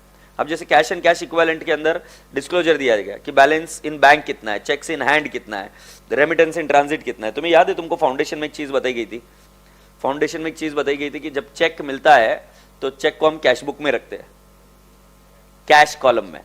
ये देखो है नहीं अभी कुछ बेटो बता रहे, cheques on hand. You getting my point? So any which ways इसमें नोट्स टू अकाउंट्स में क्या होता है बेटा जी, सारे ब्रेकअप दिए जाते हैं about various items which you have put it into the balance sheet. और अभी मैं वो आइटम्स आपको सिखाना शुरू करूंगा। सो आशा करता हूं कि अब आप इसको खुले दिल से स्वीकार करेंगे, क्योंकि ये पूरा का पूरा कनेक्टेड है रियल लाइफ के साथ। Is that okay? Alright, here we go. So बेटा जी अब हम आपको बैलेंस शीट सिखा रहे हैं, सभी लोग सीखेंगे बैलेंस शीट मेरे साथ। अच्छा, आज जब मैं बैलेंस शीट का फॉर्मेट पढ़ाऊंगा तो मैं आपको एकेडमिक्स के हिसाब से पढ़ाऊंगा। कैसे पढ़ाऊंगा? एकेडमिक्स। बट मैं आपको ओपन करके बताऊंगा बैलेंस शीट जैसी होती है एक्चुअली, बट बेटा उसमें से हर एक आइटम हमें काम के नहीं है और वो अननेसेसरीली आपको कंफ्यूजन और कैओस क्रिएट करेंगे, तो वो मैं नहीं होने देना चाहता। क्या ये पॉइंट क्लियर हुआ? सो बेटा balance sheet schedule 3 division 1 part 1। सो बेटा जी इस तरीके से होगा, एक दो कॉलम बना दीजिए और फिर इधर एक नोट्स बना दीजिए और फिर ऐसा लिख दीजिए पर्टिकुलर्स नोट नंबर। फिर यहां पर लिखेंगे हम current year figures, current year, और फिर उसके बाद में बाजू में कौन सा आएगा? Previous year. Previous year, current year और कौन सा? Previous year.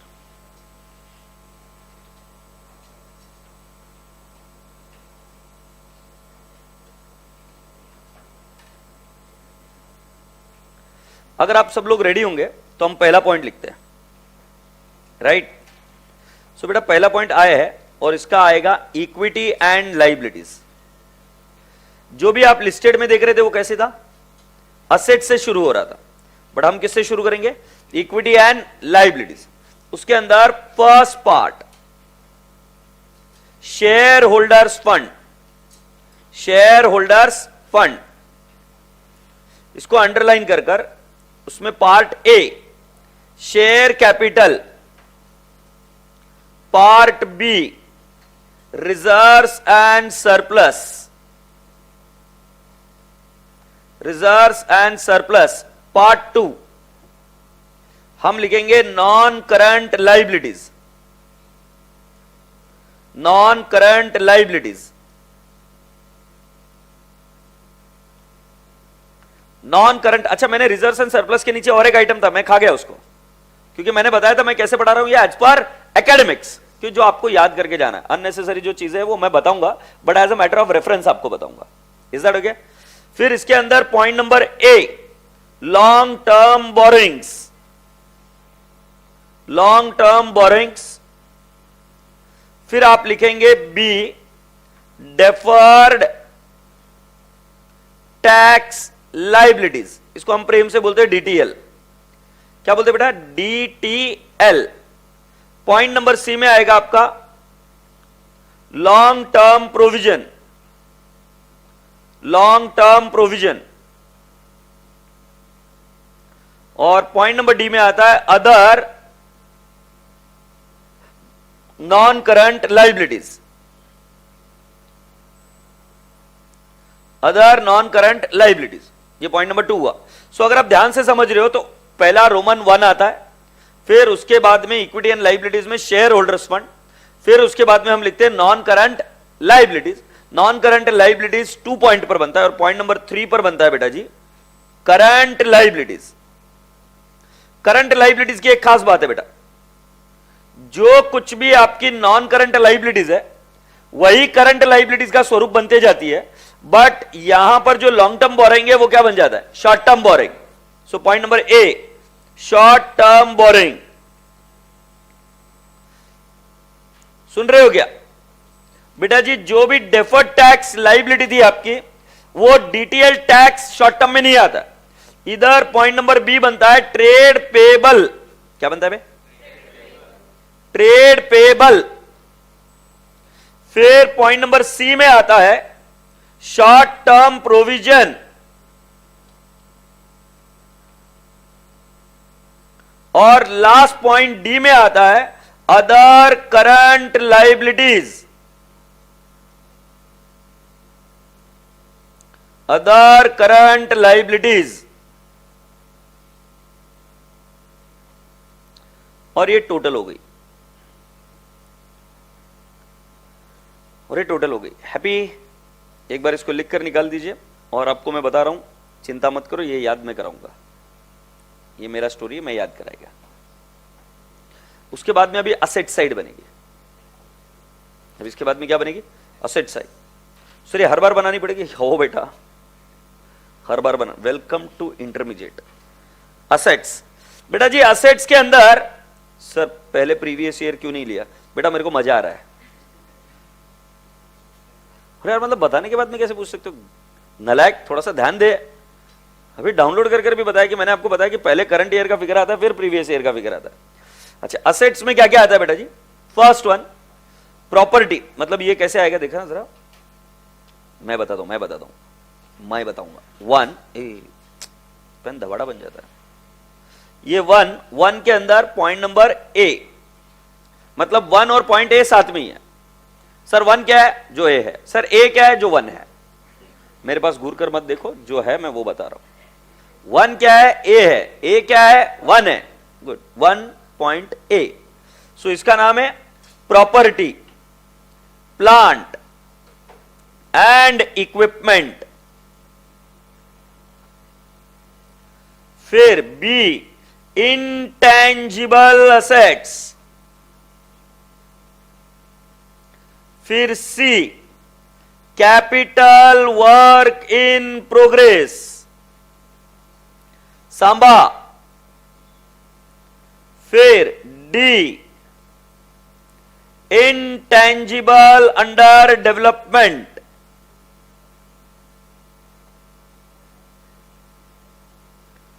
ये हुआ आपका 1। Oh, I'm sorry, I just forgot to write down here one more thing. I'm sorry यार, थोड़ा सा जुगाड़ करना, थोड़ा सा तुम लिखते थे ना पहले, ये इधर नॉन करंट असेट्स आएगा, नॉन करंट असेट्स, इसको अंडरलाइन करके पीपी, और ये इधर आता था, शेड यार सब घाण कर दिया मैंने, तुम टेंशन न लो, तुम नॉन करंट असेट्स लिख सकते हैं थोड़ा सा ऊपर, फिर मैं बता रहा हूं क्या करने का। फिर इधर ये आने के बाद में ए और 1, ये 2 और 3 और 4, ये ऐसा आएगा। मतलब पॉइंट ए जो है, उस पॉइंट ए के अंदर PP, intangible asset, capital work in progress और intangible under development, I am sorry, I mean it. फांसी पर थोड़ी ना लटका दोगे पागल, हो गई गलती अभी।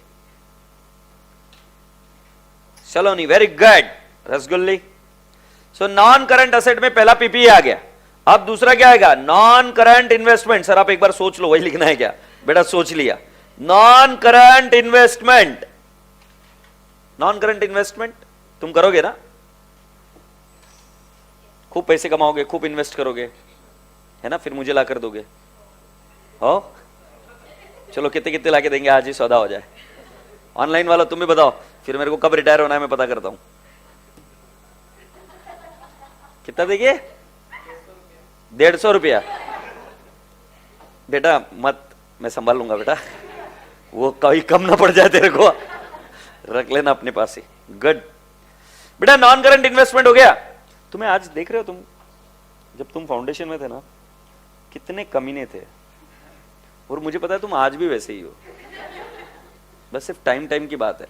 शुरुआत में ऐसे साधु संत बनते ना, बाप रे बाप। सी नॉन करंट इन्वेस्टमेंट हो गया सर। फिर डेफर्ड टैक्स असेट,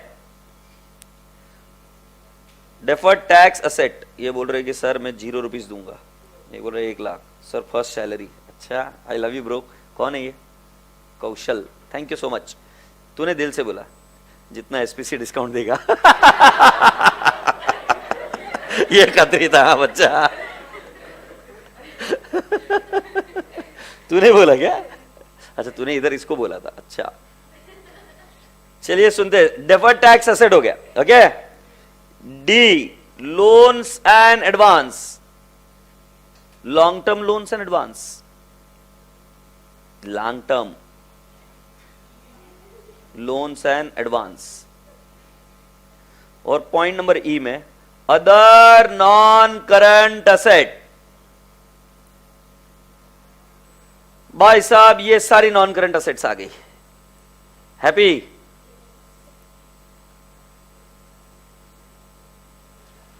पाजी ये नॉन करंट असेट हो गई क्या, तुम्हें पता है और एक है करंट असेट्स। करंट असेट्स का रूल सुन लीजिए क्या है, जो ऊपर नॉन करंट है वो नीचे करंट बन जाएंगे। बट गधेड़े चाले मत करो, पीपी क्या करंट बन सकती है क्या। Fixed asset, land and building, short term और लॉन्ग टर्म। पापा हंसेंगे, मम्मी हंसेगी, वो बाजू में तुम्हारा डॉग बैठा रहेगा, वो हंसना चालू करेगा, बोले कैसा येड़ा है भाई। PP can not B short term. So investment क्या शॉर्ट टर्म हो सकता है क्या, यस। तो हम पहला नाम लिखेंगे करंट इन्वेस्टमेंट, करंट इन्वेस्टमेंट। अभी सुनते क्या, करंट इन्वेस्टमेंट हो गया। फिर तुम क्या करते मालूम क्या तुमको, तुम्हारे पास बहुत स्टॉक रहता है, स्टोरी बनाओ स्टोरी बनाओ स्टोरी बनाओ, तुम्हारे पास बहुत सारा क्या होता है स्टॉक। तुम स्टॉक को क्या करते, स्टॉक को क्या करते, एक बार बोल। क्लोजिंग स्टॉक, ठीक है भाई, मैं स्टॉक के साथ करते क्या ये पूछ रहा हूं, अगरबत्ती। हाँ तुमने कुछ बराबर बोला, जोर से बोल। गोटा खेलना चालू करो तुम। अरे तुम स्टॉक को होगा तो सेल करोगे, मतलब तुम जाके किसी दुकानदार को बोलो स्टॉक का क्या करना, स्टोर करो सर। अबे कहां डंडे मारकर भेजेगा, दुकानदार बोलेगा भाई स्टॉक है बेच इसको, यही बोलेगा ना। क्या बकवास कर रहे हो तुम, स्टॉक को स्टोर करो, शी गंदा माला है। क्लोजिंग मैं भी कुछ भी लिख रहा हूं। सो बी, पहले तुम्हारे पास क्या होता है, इन्वेंट्रीज। पहले क्या होता है इन्वेंट्री, इन्वेंट्री को बेचोगे, इन्वेंट्री को बेचोगे तो क्या होगा, कैश आएगी, और उधार में बेचा तो ट्रेड रिसीवेबल, तो सी में आएगा ट्रेड रिसीवेबल, और डी में आएगा कैश एंड कैश इक्विवेलेंट। ओ पाजी बहुत इजी था याद करना, ये कैसा याद करा कि पहले हमारे पास स्टॉक था, हमने उसको उधार में बेचा तो ट्रेड रिसीवेबल बना, फिर हमको रोकड़ा मिला तो क्या मिला, कैश एंड कैश इक्विवेलेंट, मतलब ट्रेड रिसीवेबल ने क्या दिया मुझे, कैश। डी के बाद में ई, जो बेटा जी ऊपर long term loans and advance है, वो नीचे short term loans and advance भी बनते हैं, तो मैं क्या बोलेगा, short term loans and advances. अयो ई के बाद है क्या बोलते, अदर करंट असेट्स, और इसके बाद ये हो जाता है टैली, टैली दोनों साइड टैली टैली है बेटा, दोनों साइड टैली टैली, समझे हो। ये बैलेंस शीट का फॉर्मेट है, तुमको याद करना पड़ता, बिल्कुल करना पड़ता। अब तुम मेरे को पूछते हैं सर ये नोट्स टू अकाउंट्स क्या होते हैं, अब जैसा मैं इधर लिखेगा शेयर कैपिटल 1, ये 1 जो है ये नोट नंबर है, और इस नोट नंबर में जाके मैं लिखूंगा कि कितने शेयर्स थे, कितने रुपए के, कितना ऑथराइज था, कितना इश्यूड सब्सक्राइब था, कितना कॉल्ड अप है, कितना कॉल्स इन अरियर्स है, कितना बेटा जी आपका पेड अप कैपिटल है। ये सारी चीजें हम कहां पर लिखेंगे बेटा जी, notes to accounts. So notes to accounts क्या करता है, उसके डिटेल्स देता है। तो अब जब हमने ये फाइनेंशियल स्टेटमेंट्स पढ़ रहे थे तो उसके अंदर हमें नोट्स टू अकाउंट समझ में नहीं आ रहा था, नोट्स टू अकाउंट्स क्या है, is that okay. So notes to accounts हमें क्या करता है, उसके डिटेल्स देता है। तो अगर आपको मैं बताऊं, ये देखो ना कहां पर है, किधर था भाई मैं, हाँ ये अभी इन्फोसिस में, ये क्या दे रहा है, कैश एंड कैश इक्विवेलेंट के बारे में, don't you think so, he is giving the breakup, उसके डिटेल्स दे रहा है। चलो नीचे और चलते हैं, ये अदर फाइनेंशियल एसेट उसके ब्रेकअप दे रहा है, ट्रेड पेएबल उसका ब्रेकअप दे रहा है, से यस। ये थोड़ा सा तुम्हारे लिए है हैवी हो जाएगा। सो हर एक चीज के डिटेल्स यहां पर दिए जाते हैं बेटा जी।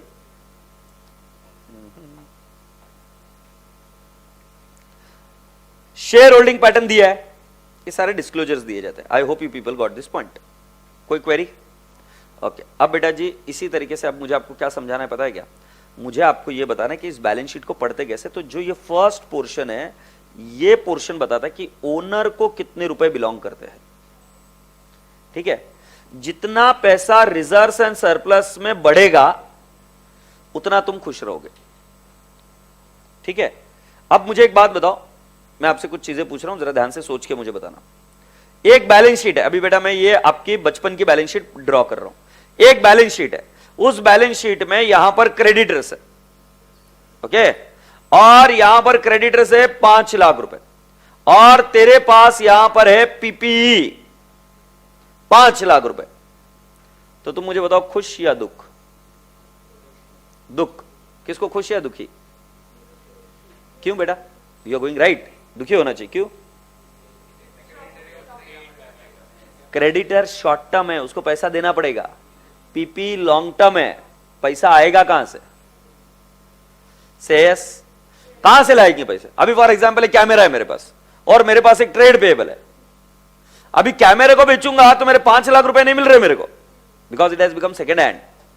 सो पेमेंट कैसे करूं मैं? You getting my point? But अगर मैं आपसे यहां पर बताऊं कि यहां पर आपके पास कैश एंड कैश इक्विवेलेंट है, राइट, 20 lakhs, खुश या? अच्छा चलो ऐसे भी नहीं, अगर मैं इधर कर देता हूं कि it is let's take an example 5 lakh, चलो तो भी खुशी ना, क्योंकि अभी आपको पता है कि ये इजीली रियलाइजेबल और पेमेंट हो जाएगा। सो बेटा जी समझने की कोशिश करना कि जो भी लाइबिलिटी साइड है, वो लाइबिलिटी साइड ये बोलता है कि किसको कितना पैसा देना है, और पैसा कहां से दिया जाता है बेटा जी? असेट साइड से।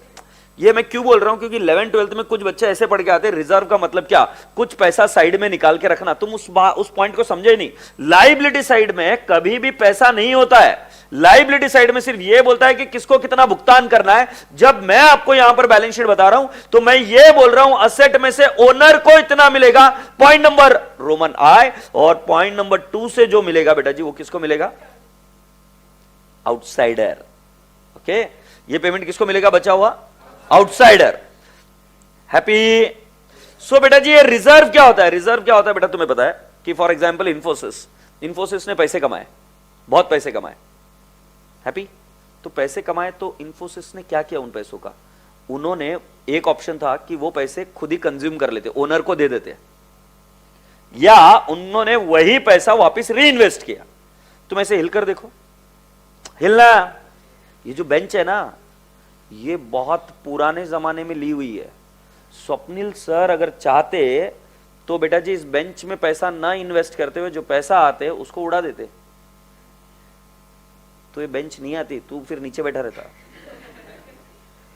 सो बेटा जी तुमको क्या बोलने की कोशिश कर रहा हूं कि जो रिजर्व्स एंड सरप्लस है वो बेंच में छुपा हुआ है, रिजर्व्स एंड सरप्लस इस बिल्डिंग में छुपा हुआ है। ओनर का पैसा कितना बिलोंग करता है वो यहां पर लिखा हुआ है। सो बेटा जी प्लीज बहकी बहकी बातें मत करना कि रिजर्व्स एंड सरप्लस में कैश होती है। रिजर्व्स एंड सरप्लस सिर्फ ये बताता है कि ओनर को कितना देना बाकी है, और लाइबिलिटी साइड क्या बताती है कि आउटसाइडर को कितना देना बाकी है। असेट साइड हमें यह बताती है कि हमारे लॉन्ग टर्म असेट्स कितने हैं और हमारे शॉर्ट टर्म असेट्स कितने जो रेडिली रियलाइजेबल है। क्या यहां तक बात समझ में आती है बेटा? ऑलराइट, ऑनलाइन लाइव वालों जल्दी से मुझे बताओ क्या यहां तक आपके जहन में यह बात चली गई है क्या? फिर हम आगे बढ़ेंगे।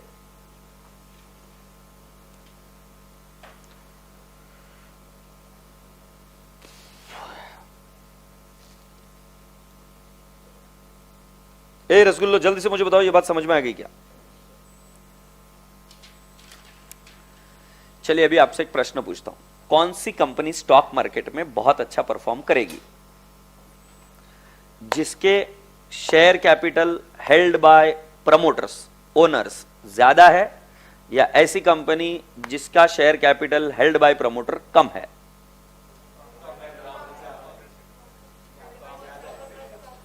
ये बच्चा बोल रहा है ज्यादा है। बाकी देखो दो ऑप्शन है, प्रमोटर का पैसा ज्यादा है, मोर, प्रमोटर मतलब ओनर जो शुरुआत में कंपनी को बना। दूसरा प्रमोटर का पैसा कम है, लेस है, राइट? कौन सी कंपनी ज्यादा परफॉर्म करेगी? चलो तो तुमको ट्रिक देता हूं, जिनका पैसा ज्यादा है वो परफॉर्म करेगी। तुम पूछोगे क्यों? अजीम प्रेम जी का विप्रो में स्टेक ज्यादा है, कंपनी बहुत जोरदार करती है, क्योंकि अजीम प्रेम जी जब ओनर का ही पैसा अटका हुआ है और वही कंपनी को मैनेज कर रहा है, भाई कंपनी की प्राइसिंग नीचे गई तो पहला झटका तो प्रमोटर को ही लगेगा, दूसरा झटका फिर बाकी के स्मॉल शेयर होल्डर्स को लगेगा। आईटीसी प्रमोटर अब ज्यादा बचे ही नहीं है उसमें, नामो निशान नहीं है। आईटीसी जिन्होंने बनाया था अब नहीं है लोग ज्यादा उसमें। सो बेटा जी आईटीसी में कोई भी डिसीजन लेना you have to go through so many things, वहां पर कौन गारंटीड रहेगा पता नहीं है। प्रमोटर जब रहता है तो सालों साल वही व्यक्ति होता है, सो उसकी लाइन ऑफ दिशा सेम रहती है, उसके चांसेस ज्यादा है, काम करने का दिशा सेम रहता है, क्योंकि वही सिलेक्ट होकर आएगा, वही एमडी बनेगा। तो आपको भले ही वो कंपनी नीचे जाएगी या ऊपर जाएगी, बट उसको दिशा मिलती रहेगी कि सेम आदमी परफॉर्म कर रहा है। बट अगर बेटा जी हर बार, अगर मान लो, हर बार तो होता नहीं ऐसा दूसरी कंपनियों में भी, बट अगर मान लो प्रमोटर सेम नहीं है, so it happens, may be MD change हो रहे। जैसे क्या हुआ कि जब तक प्रमोटर थे इंफोसिस क्या भागा, जैसे ही सिक्का जी आए थे, याद है इंफोसिस की बैंड बजी थी, नारायण मूर्ति के लेटर गए थे, और now Nandan Nilekani is taking care of it. So बेटा जी ये बात ध्यान में रखना कि जब कभी भी आप शेयर होल्डिंग पैटर्न देखोगे, मतलब अब मैंने बोला ना कि मैं अभी, क्योंकि प्री रिजल्ट बैच है तो मेरे पास थोड़ा समय मिलता है, तो मुझे ऐसा लगा कि मैं आपको और एडिशनल चीजें भी बताते रहूं। सो जब कभी भी आप प्रमोटर शेयर होल्डिंग की नोट देखोगे, अभी थोड़ी देर पहले हमने देखा शेयर होल्डिंग पैटर्न, ये याद आ रहा है आपको? ये कहां पर गया शेयर होल्डिंग पैटर्न? इधर था ना कहीं, disclosure of share holding pattern आपको दिख रहा है इसमें। सो बेटा जी इस केस में टीसीएस का share holding pattern Tata Sons के पास कितना है? 72.27%। तो प्रमोटर का स्टेक ज्यादा है कि नहीं है? प्रमोटर मतलब क्या? टीसीएस का ओनर कौन है? टाटा सन्स। सो प्रमोटर का स्टेक ज्यादा है कि नहीं है? जाहिर सी बात है टीसीएस के ऊपर प्रमोटर का कंट्रोल ज्यादा है और उसको एक दिशा अच्छी मिलेगी and it will function well. Is that okay? Any which veg owner change होने का छोटा मोटा इंपैक्ट नहीं आता है भाई। ट्विटर, टॉयलेट पेपर्स गायब हो गए, एड़े मजाक कर रहा हूं क्या? ओनर चेंज होने के बाद में ये एक परिस्थितियां हो जाती है। ट्विटर के बारे में आज हम कैसी कैसी बातें करते, चलेगी क्या नहीं चलेगी, शेयर प्राइसेस बज रही है, भाई साहब ये बहुत बड़ी चीज है प्रोमोटर्स। सो शेयर कैपिटल के बारे में जब मैं चर्चा कर रहा था तो मैंने बोला कि ये बातें भी आपको पता होनी चाहिए कि बेटा जी यहां पर जब कंपनीज के डिटेल्स दिया जाता है कि किसका कितना स्टेक है तो उससे आप ये चीजें पता चलती है। अब आगे बढ़ू बेटा जी, ये हम फाउंडेशन में भी पढ़ा करते थे कि नॉन फाइनेंशियल इंफॉर्मेशन जरूरी है क्या? The answer was yes. तो मैंने आपको उस समय हमेशा एग्जांपल दिया था, स्टीव जॉब्स का जब देहांत हुआ तब उस केस में उस कंपनी के शेयर प्राइसेस नीचे गई क्योंकि उनको प्रमोटर पर ज्यादा भरोसा था। HDFC बैंक को कोई भी व्यक्ति बिना उनके जो हेड थे, जो उनको संभाला करते थे, उसके बिना इमेजिन ही नहीं कर सकते थे। If I am connecting it correctly, he was mister Puri. तो जब वो लोग छोड़ के जाते हैं ना तो people come in the dilemma कि ये काम वापस वैसे परफॉर्म होगा कि नहीं होगा। जैसे जब तक रतन टाटा थे, पीपल सेड हाँ रिलैक्स।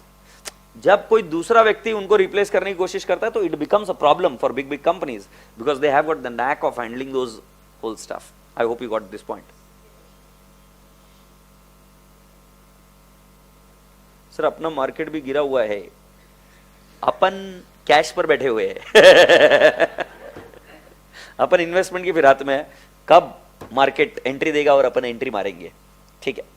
सो बेटा जी शेयर होल्डर्स के बारे में अभी मैं शुरुआत करता हूं। तो नोट्स टू अकाउंट्स में मेरा पहला वाला है, अच्छा ये मैं लिखाऊंगा नहीं, ये आपको सिर्फ सुनते जाना है। नोट्स टू अकाउंट्स में पहले हम क्या लिखेंगे बेटा जी? शेयर कैपिटल, क्योंकि याद है क्या शेयर होल्डर्स फंड में आपका नोट्स टू अकाउंट में फर्स्ट में लिख रहा हूं शेयर कैपिटल। शेयर कैपिटल में बेटा जी दो टाइप के शेयर्स होते हैं, एक कौन सा होता है? प्रेफरेंस शेयर कैपिटल और इक्विटी शेयर कैपिटल। सो पहला वाला स्टेप आएगा ऑथोराइज शेयर कैपिटल। क्या आएगा बे? Authorise share capital. Authorise share capital के अंदर फर्स्ट वाला आएगा इक्विटी शेयर कैपिटल, दूसरा आएगा प्रेफरेंस शेयर कैपिटल। इसके नीचे आपको क्या लिखना पड़ता है कि कितने शेयर्स कंपनी मैक्सिमम इश्यू कर सकती है। इसको कई बार नॉमिनल शेयर कैपिटल भी कहा जाता है। मैं आपसे सिर्फ इतना पूछना चाहता हूं, क्या ये फाउंडेशन में लॉ में हुआ था क्या? ऑथोराइज शेयर कैपिटल मतलब कंपनी कितने मैक्सिमम शेयर्स इश्यू कर सकती है, at what price. So it is also sometimes called as nominal capital. Nominal capital clause नाम के, नॉमिनल कैपिटल क्लॉज नाम से ऐसा होता था, कैपिटल क्लॉज के नाम से ये आर्टिकल्स ऑफ एसोसिएशन में होता था, नहीं मेमोरेंडम ऑफ एसोसिएशन। मेरे को मालूम था बट मैं सिर्फ चेक कर रहा था। MOA authorise share capital. Authorise के बाद में issued, subscribe and paid up share capital. Happy? Issued, authorised and paid up share capital. जब मैं इसके बारे में बात बता रहा हूं तो बेटा जी ऐसा है कि ऑथोराइज में से कितना कैपिटल आपने इश्यू किया है जो पब्लिक ने सब्सक्राइब भी कर लिया। सो मैंने इधर बोला इश्यूड एंड सब्सक्राइब, मतलब जो दोनों कंडीशन को सेटिस्फाई कर रहे हैं। मान लो इश्यू किया आपने 10 लाख, सब्सक्राइब हुआ 9 lakh, 9 lakh. You can not write down 10 lakh issued, you have to write down issued and subscribed is 9 lakh.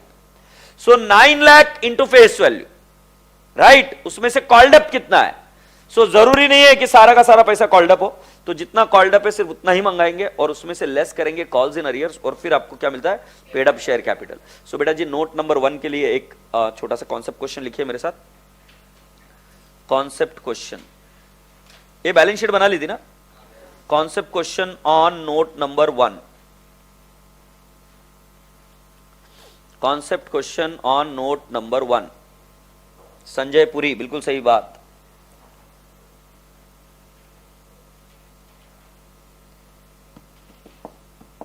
भाई ऑनलाइन वाला तुम खतरनाक हो। I love you bro. अरे कैसा खतरनाक आंसर दे रहे शेयर मार्केट के बारे में। हाँ पैसा कमाना है जल्दी, बहुत बढ़िया बहुत बढ़िया, keep up the good work bro. But ज्यादा ट्रेडिंग नहीं करने का बेटा, पैसा बहुत जाता भी है मेरे गए। ज्यादा नहीं करने का, धीरे धीरे करने का और सीखो। पर अच्छी चीज है ये, मैं सभी यंगस्टर्स को बोलूंगा learn stock market. The next whole 2 decades belong to India if you study stock market properly. और मैं क्या बोल रहा हूं, टिप्स पर काम नहीं करने का, स्टडी करो। Take the longer route but you will be more successful. I will repeat, take the longer route and you'll be successful. If you want, we can do what?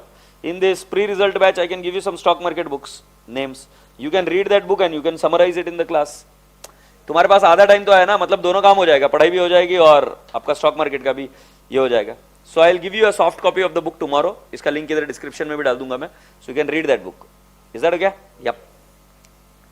So concept question on note number 1. So लिखिए बेटा जी, A Limited has authorized capital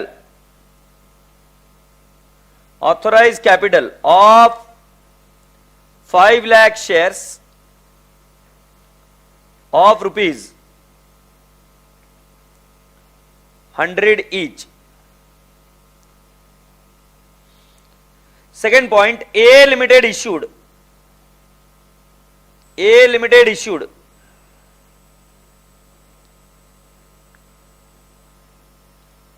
4 lakh shares. A Limited issued 4 lakh shares, right, and subscribed by public,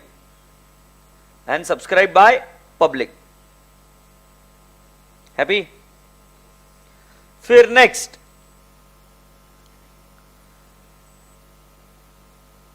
called up capital rupees 80 per share.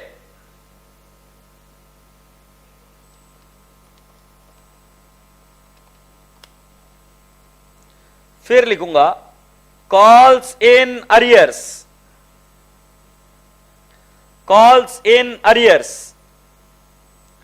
Rupees 1,25,000. ये बेटा मैंने अभी question को एक स्वरूप दिया, बट अब मैं आपको बता रहा हूं कि नोट कैसे बनेगी. तो नोट नंबर 1 जो अभी मैं आपको पढ़ा रहा हूं इक्विटी शेयर कैपिटल के लिए, सेम तरीके से आपकी किसकी नोट बनेगी, प्रेफरेंस शेयर कैपिटल. ये क्लियर है ना? जैसे इक्विटी शेयर कैपिटल का वैसे ही प्रेफरेंस शेयर कैपिटल का बनेगा. तो बेटा जी नोट बनाते हैं, you can write down along with me. So पहला क्या आएगा, ऑथोराइज्ड शेयर कैपिटल.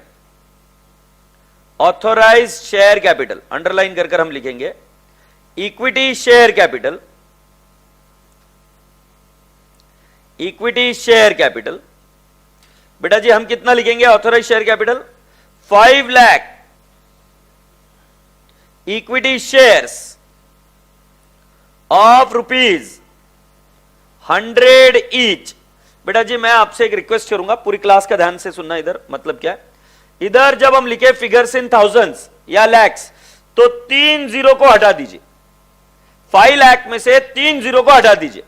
500 इंटू 100. सो बेटा जी मैं इधर लिख दूंगा 50,000. बेटा बट ये फिगर कैसे, इन थाउजेंड्स. अगर आपको लैक्स में करना है तो कितने भी जीरो हटा देंगे, 5. तो बेटा जी इसमें से और 2 जीरो हट जाएंगे. समझ में आ रहा है क्या? जैसे आप रिलायंस इंडस्ट्रीज वगैरह के बैलेंस शीट्स वगैरह देखेंगे, सो दे आर इन करोर्स. क्योंकि बेटा जी सारे फिगर्स लिखना और उनको पढ़ना मुश्किल जाता है, करोड़ में रीड करना इजी जाएगा. जैसे अभी हम यहां पर रीड कर रहे हैं तो इन थाउजेंड्स, इनको लैक्स में भी कर सकते हैं. तो कितना हो जाएगा, ये 500 लैक्स हो जाएगा. यस और no? So it can be replaced in lakhs. तो आपको एक क्लॉज देखने को मिलेगा जो मैं आपको दिखाऊंगा शेड्यूल 3 में, राउंडिंग ऑफ क्लॉज, कि किस तरीके से राउंड ऑफ और किस तरीके से डिटेल्स दी जाती है. आगे बढ़ते बेटा जी, ये कौन सा हुआ बेटा जी, ऑथोराइज्ड हुआ. फिर मैं लिखूंगा issued and subscribed. Issued and subscribed share capital. Issued and subscribe share capital. बेटा जी मैंने लिखना है 4 lakh equity shares of rupees 100 each. ध्यान रहे जो कॉल्स इन अरियर से वो इधर नहीं आते. Is that okay? Issued and subscribe share capital, it will always be complete face value. Okay, so बेटा what is the amount, 4 lakh into 100. तो कितना हो गया बेटा जी, सॉरी मैंने कुछ तो गड़बड़, कितने जीरो हटा देने का, हाँ 400 इंटू 100 तो कितना आ जाएगा, 40,000. ये पहले मैं जानबूझकर इनर कॉलम में लिख रहा हूं, एग्रीड. उसके बाद में नहीं, ये आउटर कॉलम में आ जाएगा. आई एम सॉरी. ये 40,000 क्या बेटा जी, फिर मैं लिखता हूं called up share capital.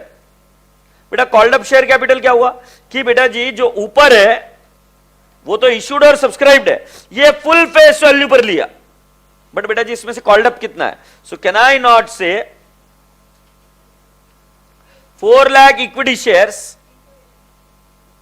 Of, नहीं called up 80, called up rupees 80. सो बेटा जी अब हम क्या करेंगे, 400 इंटू 80, 32,000 क्या, और बेटा जी लेस करेंगे कॉल्स इन अरियर्स, मतलब जो पैसा मंगा लिया मिला नहीं है। कॉल्स इन अरियर्स, बेटा जी कितने रुपए थे? 1,25,000 क्या? बट बेटा जी मैं सिर्फ 125 इसमें से लेस करूंगा क्योंकि all the figures are in 1000। So बेटा जी 32,000 माइनस 125 कितना फिगर आ जाएगा? 31,875। ध्यान रहे इसके नीचे डबल अंडरलाइन आएगा और बैलेंस शीट में जो फिगर जाएगा वो ये वाला जाता है 31,875। तो मतलब ऑथोराइज सिर्फ डिस्क्लोजर के लिए, इशूड सब्सक्राइब सिर्फ डिस्क्लोजर के लिए है। बैलेंस शीट में जो फिगर जाता है वो पेड अप जाता है। कौन सा जाता है? Paid up. तो ये पेड अप है और पेड अप का फॉर्मूला क्या है? Called up minus calls in arrears. अब तुम बोलोगे सर मुझे कॉल्ड अप और कॉल्स इन अरियर्स समझ में नहीं आता क्या होता है, उसकी चिंता मत करो, वो धीरे धीरे मैं समझा दूंगा। अभी आज है ना मैं टॉपिक को डाइवर्ट नहीं कर सकता, अभी हम कंपनी फाइनल अकाउंट का फॉर्मेट समझ रहे। सो अभी आप इसमें से हाईलाइट करके रखेंगे, जैसे मेरे को कॉल्स इन अरियर्स सर थोड़ा सा मुश्किल जा रहा है या सब्सक्राइब या कॉल्ड अप मुश्किल जा रहा है, that I can take care later on. Is that okay? या मैं आपको कोई चीज बता सकता हूं कि फाउंडेशन की कौन सी चीज को पढ़ना है, बट हम आगे मूव होते रहेंगे। सो आशा करता हूं कि आप सभी लोगों को समझ में आए। तो अभी हमारी बैलेंस शीट में अगर हम जाएंगे सो हम इधर कितना लिख देंगे बेटा जी? शेयर कैपिटल में 31,875। तो बेटा जी आपको समझा अभी कि जो नीचे डिस्क्लोजर दिए गए थे वो डिस्क्लोजर किसके दिए गए थे बेटा जी? ऑथोराइज का दिया गया था, सब्सक्राइब का दिया गया था, कॉल्ड अप का भी दिया गया था, बट जो हमारे बैलेंस शीट में फिगर आता है वो कौन सा आता है? Paid up. ये बात हमेशा ध्यान में रखना, पेड अप शेयर कैपिटल का फिगर हमारे बैलेंस शीट में उतर कर आता है। हैप्पी? राजा बेटा जी क्या अभी हम आगे बढ़ सकते हैं क्या? मैं बात कर लूं क्या? अगला वाला बात है reserves and surplus. Note number 2, reserves and surplus. बेटा रिजर्व्स एंड सरप्लस किसको बिलोंग करते हैं? ओनर को। सो बेटा रिजर्व्स एंड सरप्लस ओनर को जो बिलोंग करते हैं, जैसे P and L account, capital reserve. बताओ मुझे कैपिटल रिजर्व कहां पे आता था फाउंडेशन के बच्चों? शेयर फोरफीचर करने के बाद में जो बैलेंस ट्रांसफर होता था वो कहां पे ट्रांसफर होता था? Capital reserve. जब आप पी एंड एल अकाउंट बनाते थे तब आप एक पी एंड एल का फिगर आता था, वो भी क्या है? Reserves and surplus. जब कंपनी पैसा विड्रॉ नहीं कराती ओनर से, ओनर पैसा विड्रॉ नहीं करता है, कंपनी का पैसा कंपनी में ही रहता है, तो किस नाम से जाना जाता है? Reserves and surplus. मतलब वो कंपनी का पैसा कंपनी में ही रह रहा है। जैसे देखो तुमने मुझे पैसा दिया बेटा, तो तुम मेरे लिए लेंडर हो, मेरे लिए तुम लेंडर हो, और मैं बोलूंगा कि भाई साहब मुझे पैसा मिला, बोरिंग्स है मेरे लिए। सो बेटा जी आउटसाइडर का पैसा, बट जो मैंने कमाया हुआ पैसा वो तो मेरा हक है, मैं निकाल सकता हूं, बट मैं निकालता नहीं हूं, जब कंपनी में ही रखता हूं तो उसको क्या स्वरूप या क्या नाम देते हो आप? Reserves and surplus. ध्यान से सुनना मेरी बात, प्लीज ध्यान से सुनना। कितने के पापा मम्मी यहां पर बिजनेस करते हैं? Very good. क्या बिजनेस है मुझे बता सकते हो? हाँ, टोबैको। हाँ, ज्वेलरी। हाँ बेटू, और तुम्हारा? हाँ, और कौन है? Flex material. बहुत भारी। बाकी के लोग बिजनेस नहीं करते भाई। तुम मुझे एक बात बताओ, कमीने लोगों, पांचों के पांचों उठ जाओ, 6 के 6 लोग, तुमने फीस भरी क्या नहीं भरी? हाँ डर मत, रहे मैं मजा कर। फीस भरी क्या नहीं भरी? कहां से लाए पैसे? हाँ, पर मेरे को एक बात समझ में नहीं आ रही, तुमने इकोनॉमिक्स के गुरु हर्षद जाजू से पढ़ा नहीं क्या? हर्षद जाजू ने बोला था कि ओनर को पैसा लास्ट में मिलता है, तुम पहले कहीं को निकाल के लाए? तुमने हमारी सारी लाइबिलिटी पेमेंट कर दी क्या? तुम्हारे बिजनेस में लाइबिलिटी सारी पेमेंट कर दी क्या? कहीं को पैसा निकाल के लाए तुम? ऐसा गलत काम कहीं को कर रहे हैं? मेरे को उसका आंसर चाहिए। जिनका जिनका बिजनेस है आंसर दो मेरे को, वो बाकी के सैलरी है उनका कोई टेंशन नहीं, बट ओनर का तुमने सीखा इकोनॉमिक्स में, owner will be able to withdraw the money only at the end. वो फिर अंकिता मैम भी आकर वापिस उसको झांसे में समझा कर गई आपको कि देखो ओनर शेयर कैपिटल का पैसा कब मिलता है? Eight the and. तुम पैसा निकाल कर लाए कैसे? गुड़िया वही चीज आज आपको पॉइंट समझा रहा हूं, ड्रॉइंग्स नहीं कर सकते ऐसे, तुम गलत सीख के आए और तुम्हें सिखाने वाली सुंदर टीचर यही थी, बट वो गलत था। So let me explain you today. बेटा जी ड्रॉइंग्स बिना प्रॉफिट के नहीं कर सकते आप। Drawings is always done in anticipation of profit. Shall I repeat it again? Drawing is always done in anticipation of profit. मैं बताता हूं तुम्हारे पापा ने पैसा क्यों विड्रॉ करके तुमको दिया। इनके पापा ने पैसा विड्रॉ करके इसलिए दिया क्योंकि आप प्रॉफिट कमाएंगे, मतलब आपके पापा प्रॉफिट कमाएंगे और उस प्रॉफिट में से उन्होंने कुछ पैसा निकालकर आपको दे दिया। समझ रहे हो? तो आपको मैं आज बता रहा हूं कि ये यदा यदा ही ऐसे होता है कि ओनर प्रॉफिट होने के बाद में विड्रॉ कर सकता है, बिना प्रॉफिट के कैसे विड्रॉ करेगा? नहीं कर सकता। कैपिटल का विड्रॉल का क्लॉज एट द एंड है, फिर ओनर पैसा निकालता कहां से है? क्योंकि अरे हर्षद बोल के गए ना, ऐसा क्या कर रहे? शेयर कैपिटल के लिए तुमको बोल कर गए ना, क्या बोले शेयर कैपिटल के लिए? कि नहीं पैसा लास्ट में निकलता, only at the time of liquidation. झूठ कहीं को बोल रहे? फिर ओनर पैसा कहां से निकालता है? रिजर्व्स एंड सरप्लस में से। समझे? जो तुम बचपन में करते आए थे, ड्राइंग फड़फड़ करते, ऐसा नहीं रहता है। अब कंपनी लॉ में जब ओनर को पैसा देना पड़ता है तो और एक चीज देखनी पड़ती है, सिर्फ पैसा है उतना नहीं देखने का, रिजर्व्स एंड सरप्लस है कि नहीं है देखने का। तो मान लेते बेटा जी तुम्हारी कंपनी है, तुम उसके ओनर हो। Let's take an example, Vijay Mallya. तुम मुझे थोड़े से लगते हो विजय माल्या जैसे, सस्ता वाला है। अरे मजाक कर रहा हूं। विजय माल्या, ठीक है, विजय माल्या को कैश मिल गई, ओके, और विजय माल्या की बैलेंस शीट में किंगफिशर बहुत बेकार, नो रिजर्व्स एंड सरप्लस, इल्ले reserves and surplus. Cash SBI है ना, एसबीआई ने दिया 4,500 करोड़ और कैश है 4,500 करोड़। मैं आपसे पूछता हूं, क्या विजय माल्या इस पैसे को विड्रॉ कर सकता है क्या? पर कैश है ना, अरे पर कैश है ना भाई साहब, इधर शेयर कैपिटल भी है ना। शेयर कैपिटल मान लेते इधर 500 करोड़ है, अब कर सकते हैं। अपने आप को ग्रूम करो, ट्रेन करो। शेयर कैपिटल के बारे में 2 लोग बजा के बोल के गए, only at the and owner can not withdraw. तो इधर पैसा पड़ा हुआ है, इधर लोन से पैसा आया हुआ है, शेयर कैपिटल में 500, इसको विड्रॉ नहीं कर सकते। तो एक्चुअली अगर रिजर्व्स एंड सरप्लस नहीं रहा और ओनर ने पैसा विड्रॉ किया, it tantamounts to fraud. Reserves and surplus क्या दर्शाता है पता है क्या? ओनर कितना पैसा विड्रॉ कर सकता है। इसीलिए जो कंपनी में रिजर्व्स एंड सरप्लस अच्छे है वो कंपनी स्ट्रांग है, बिकॉज वो ओनर को विड्रॉएबल बैलेंसेस प्रोवाइड कर देती है। इतना पैसा आप विड्रॉ कर सकते हो, समझे? पक्का? सो राजा बेटा जी, ये जो विजय माल्या ने क्या किया कि जो एसबीआई का पैसा आया वो जैसा चाहिए यूज किया, तो अभी बैठा है बाहर। अब तुम तुम्हारे दिमाग में फीड कर लो, आगे से क्या बोलोगे? ड्राइंग्स कहीं से भी, मतलब ड्राइंग से निकाल सकते हैं ना। तो बताओ तुम्हारे पापा कहां से लेके आए पैसा? हाँ, रिजर्व्स एंड सरप्लस से। बहुत मेहनत की उन्होंने, बहुत प्रॉफिट कमाया, फिर जाके तुमको पैसा ला कर दे रहे हो। गधेड़े बच्चों, समझ में आ रहा है क्या? बेशरम कुछ भी बोलते हैं। सो बेटा, रिजर्व्स एंड सरप्लस में मैं अभी आपको 2 चीजें समझाऊंगा। एक होता है अइला, दूसरा होता है बैला। पहला होता है फ्री रिजर्व, बूम बल्ला सर, काय कड़त नहीं है सर। दूसरा होता है कैपिटल रिजर्व। सर बोलिए ना, इसका मीनिंग क्या है? मैं बताता हूं। देखो, सीखोगे तो मजा आएगा तुम्हें, बैलेंस शीट पढ़ने को भी मजा आएगा। फ्री रिजर्व क्या होता है?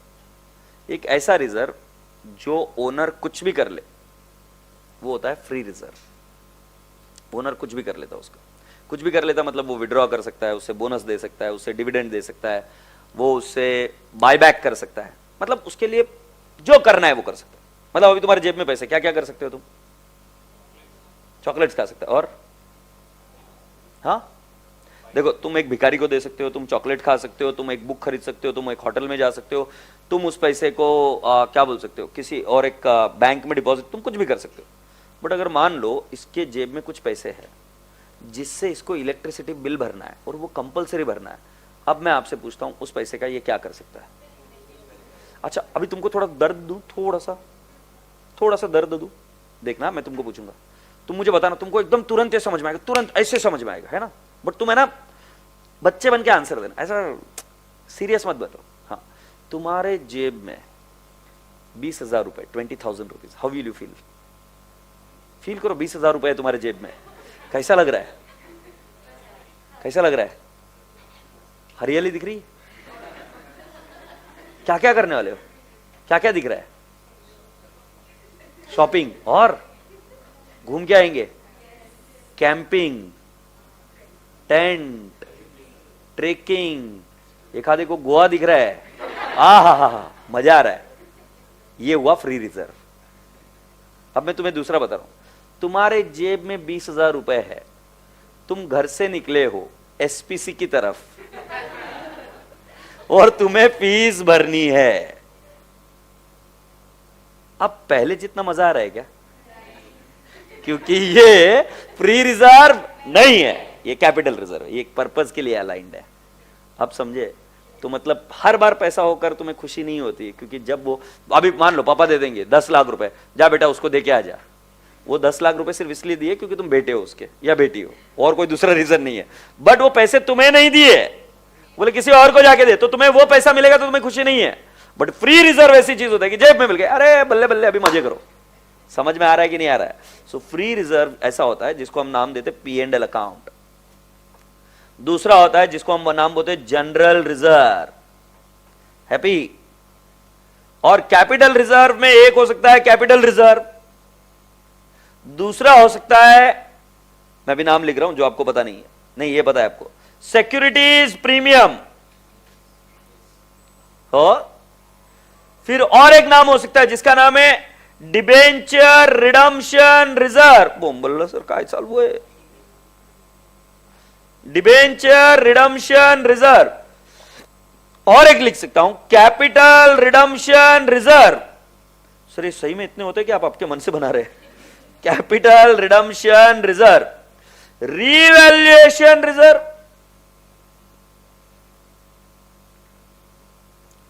Revaluation reserve. सो बेटा जी जो मैंने आपके लिए लिख के रखे, जो ओनर फ्रीली विड्रॉ कर सकता है उसको फ्री रिजर्व बोलेंगे, और जो रिजर्व फ्रीली विड्रॉ नहीं कर सकता उसको हम क्या बोलेंगे राजा बेटा जी?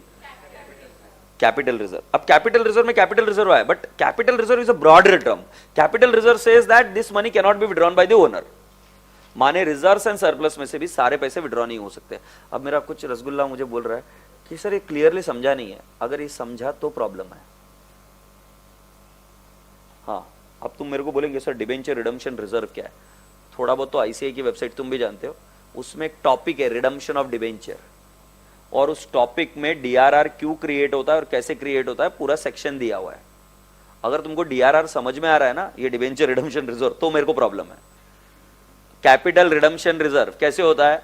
It is created when there is a redemption of preference share, और capital redemption reserve is created when there is a buyback of equity shares. तो वहां पर कैपिटल रिडम्पशन रिजर्व क्रिएट होता है, बायबैक ऑफ इक्विटी शेयर। अगर तुमको ये समझाना तो प्रॉब्लम है, क्योंकि तुमको ये समझ रहा है without understanding redemption of preference shares and without understanding buyback. मैं सिर्फ अभी आपको जो मुद्दा समझा रहा हूं कि दो टाइप के रिजर्व होते हैं, एक फ्री रिजर्व और एक कैपिटल रिजर्व। जब आपको लॉ पढ़ने को मिलेगा तब आपको लॉ में पता चलेगा कि भाई साहब सिक्योरिटीज प्रीमियम क्रिएट कैसे होता है, सिक्योरिटीज प्रीमियम के पर्पस क्या क्या है, ये सारी चीजें आपको वहां पर समझने को मिलेगा। वहां पर पता चलेगा कि भाई साहब ये डिबेंचर रिडम्पशन रिजर्व कैसे होता है। जैसे उदाहरण के तौर पर बेटा मैं अगर बात करूं, तुम्हें शेयर फॉरफीचर आता ही नहीं और मैं बोल रहा हूं कैपिटल रिजर्व, और तुम बोल रहे हो हां समझ गया, तो प्रॉब्लम है। तुम अभी कैपिटल रिजर्व को हाउ बोल रहे हो क्योंकि तुमको पता है कि वो बिजनेस से कमाया हुआ पैसा नहीं है, इसलिए उसको विड्रॉ करने की भी परमिशन नहीं दी जा रही। कहां एक किसी गरीब आदमी ने पैसे नहीं दिए, उस पैसे को हमने हड़प लिए, उसको री इश्यू किया और वो कैपिटल रिजर्व में डाला है। गवर्नमेंट बोलती है ओनर छिछोरे आदमी, ये पैसे हम तेरे को विड्रॉ नहीं करने दे सकते, ये धंधे में ही रहेगा, तो काम कर, मेहनत कर और फिर पैसे कमा कर तू उसको विड्रॉ कर ले जा। समझे? तो एक होता है फ्री रिजर्व और एक होता है capital reserve. Capital reserve is a broader term, और उसके अंदर एक रिजर्व का नाम कैपिटल रिजर्व भी आता है। तुम थोड़ा क्या देख रहे, लिख कर लिए क्या तुम? यस।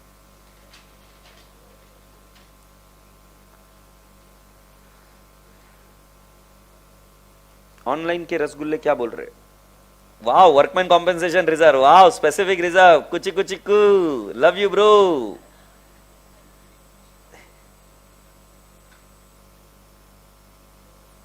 सर दिल गार्डन गार्डन हो रहा है, गिफ्ट देगा रिचा? किसको देगी बेटा गिफ्ट? इस उम्र में ऐसा लगता है, बट गिफ्ट नहीं देने का बेटा किसी को, सब वेस्ट हो जाता है। पर्सनल सजेशन है, मानना है तो मानो, नहीं तो भाड़ में जाओ। गिफ्ट से कुछ नहीं होता है, एक्सपीरियंस है, वाणी से होता है, वाणी से। हाँ, वो वाणी कपूर नहीं है, वाणी मतलब जबान से। You have to speak properly, talk properly, communicate properly, be very alert here, होशियार रहने का। गिफ्ट से कुछ नहीं होता है, पैसा कमाना पड़ता है बाद में। अभी पापा के पैसे से गिफ्ट दोगे? सर विड्रॉ कब होंगे? अभी नहीं बता सकता बेटा प्लीज।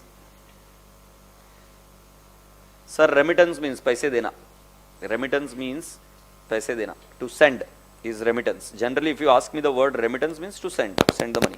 ये 1 बज गई रे भाई. सो आज हमने कितनी चीजें देख ली बेटा जी? इसमें से 2 नोट देख लिए. कौन से 2 नोट देखे बेटा जी? शेयर कैपिटल और दूसरा कौन सा है? Reserves and surplus. अब बेटा जी कल मैं आपको ये बाकी की चीजें भी समझाऊंगा, बट ध्यान में रहे कि मैं आपको कुछ थोड़ा ज्यादा लिखवाऊंगा इधर, क्योंकि लिखने से चीजें ज्यादा समय तक याद रहती है. अभी आपको रिजर्व्स एंड सरप्लस समझ में है और क्या समझ में है? Share capital. सो कल हमारा टारगेट क्या होगा मैं तुम्हें बताता हूं. देखो बेटा मैं आपको थोड़ा सा बैकग्राउंड समझाता हूं कि मैं ऐसा क्यों जा रहा हूं. हुआ क्या ना कि तुम्हें कंपनी फाइनल अकाउंट का सिर्फ शेयर कैपिटल तक फाउंडेशन में था. अगर न्यू सिलेबस की माने तो redemption of preference shares shifted to what? Foundation. Bonus share shifted to what? Foundation.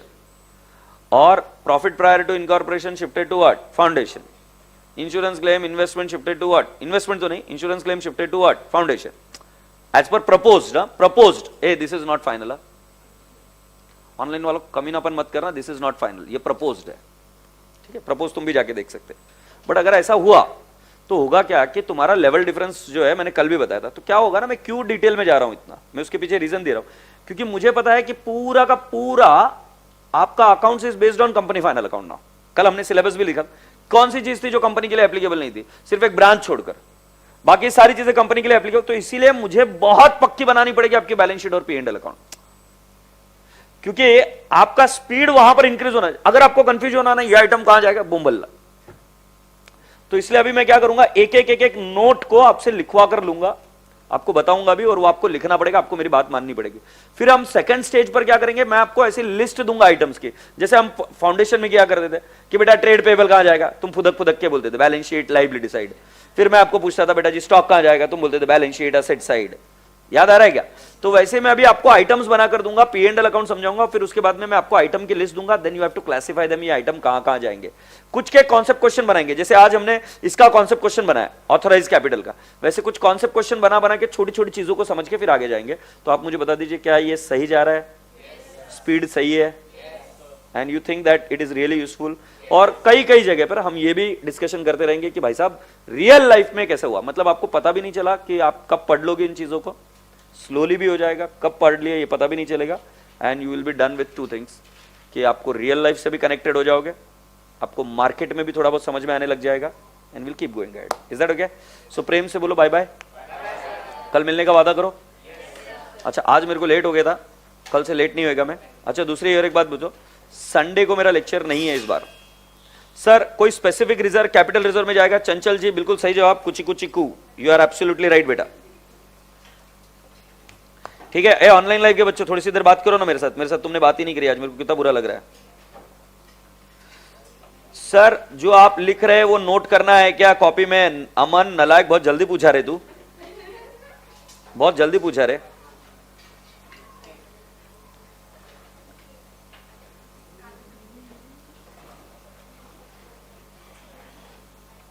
बाया बाया बाया बाया बाया बाया. Take care, lots of love.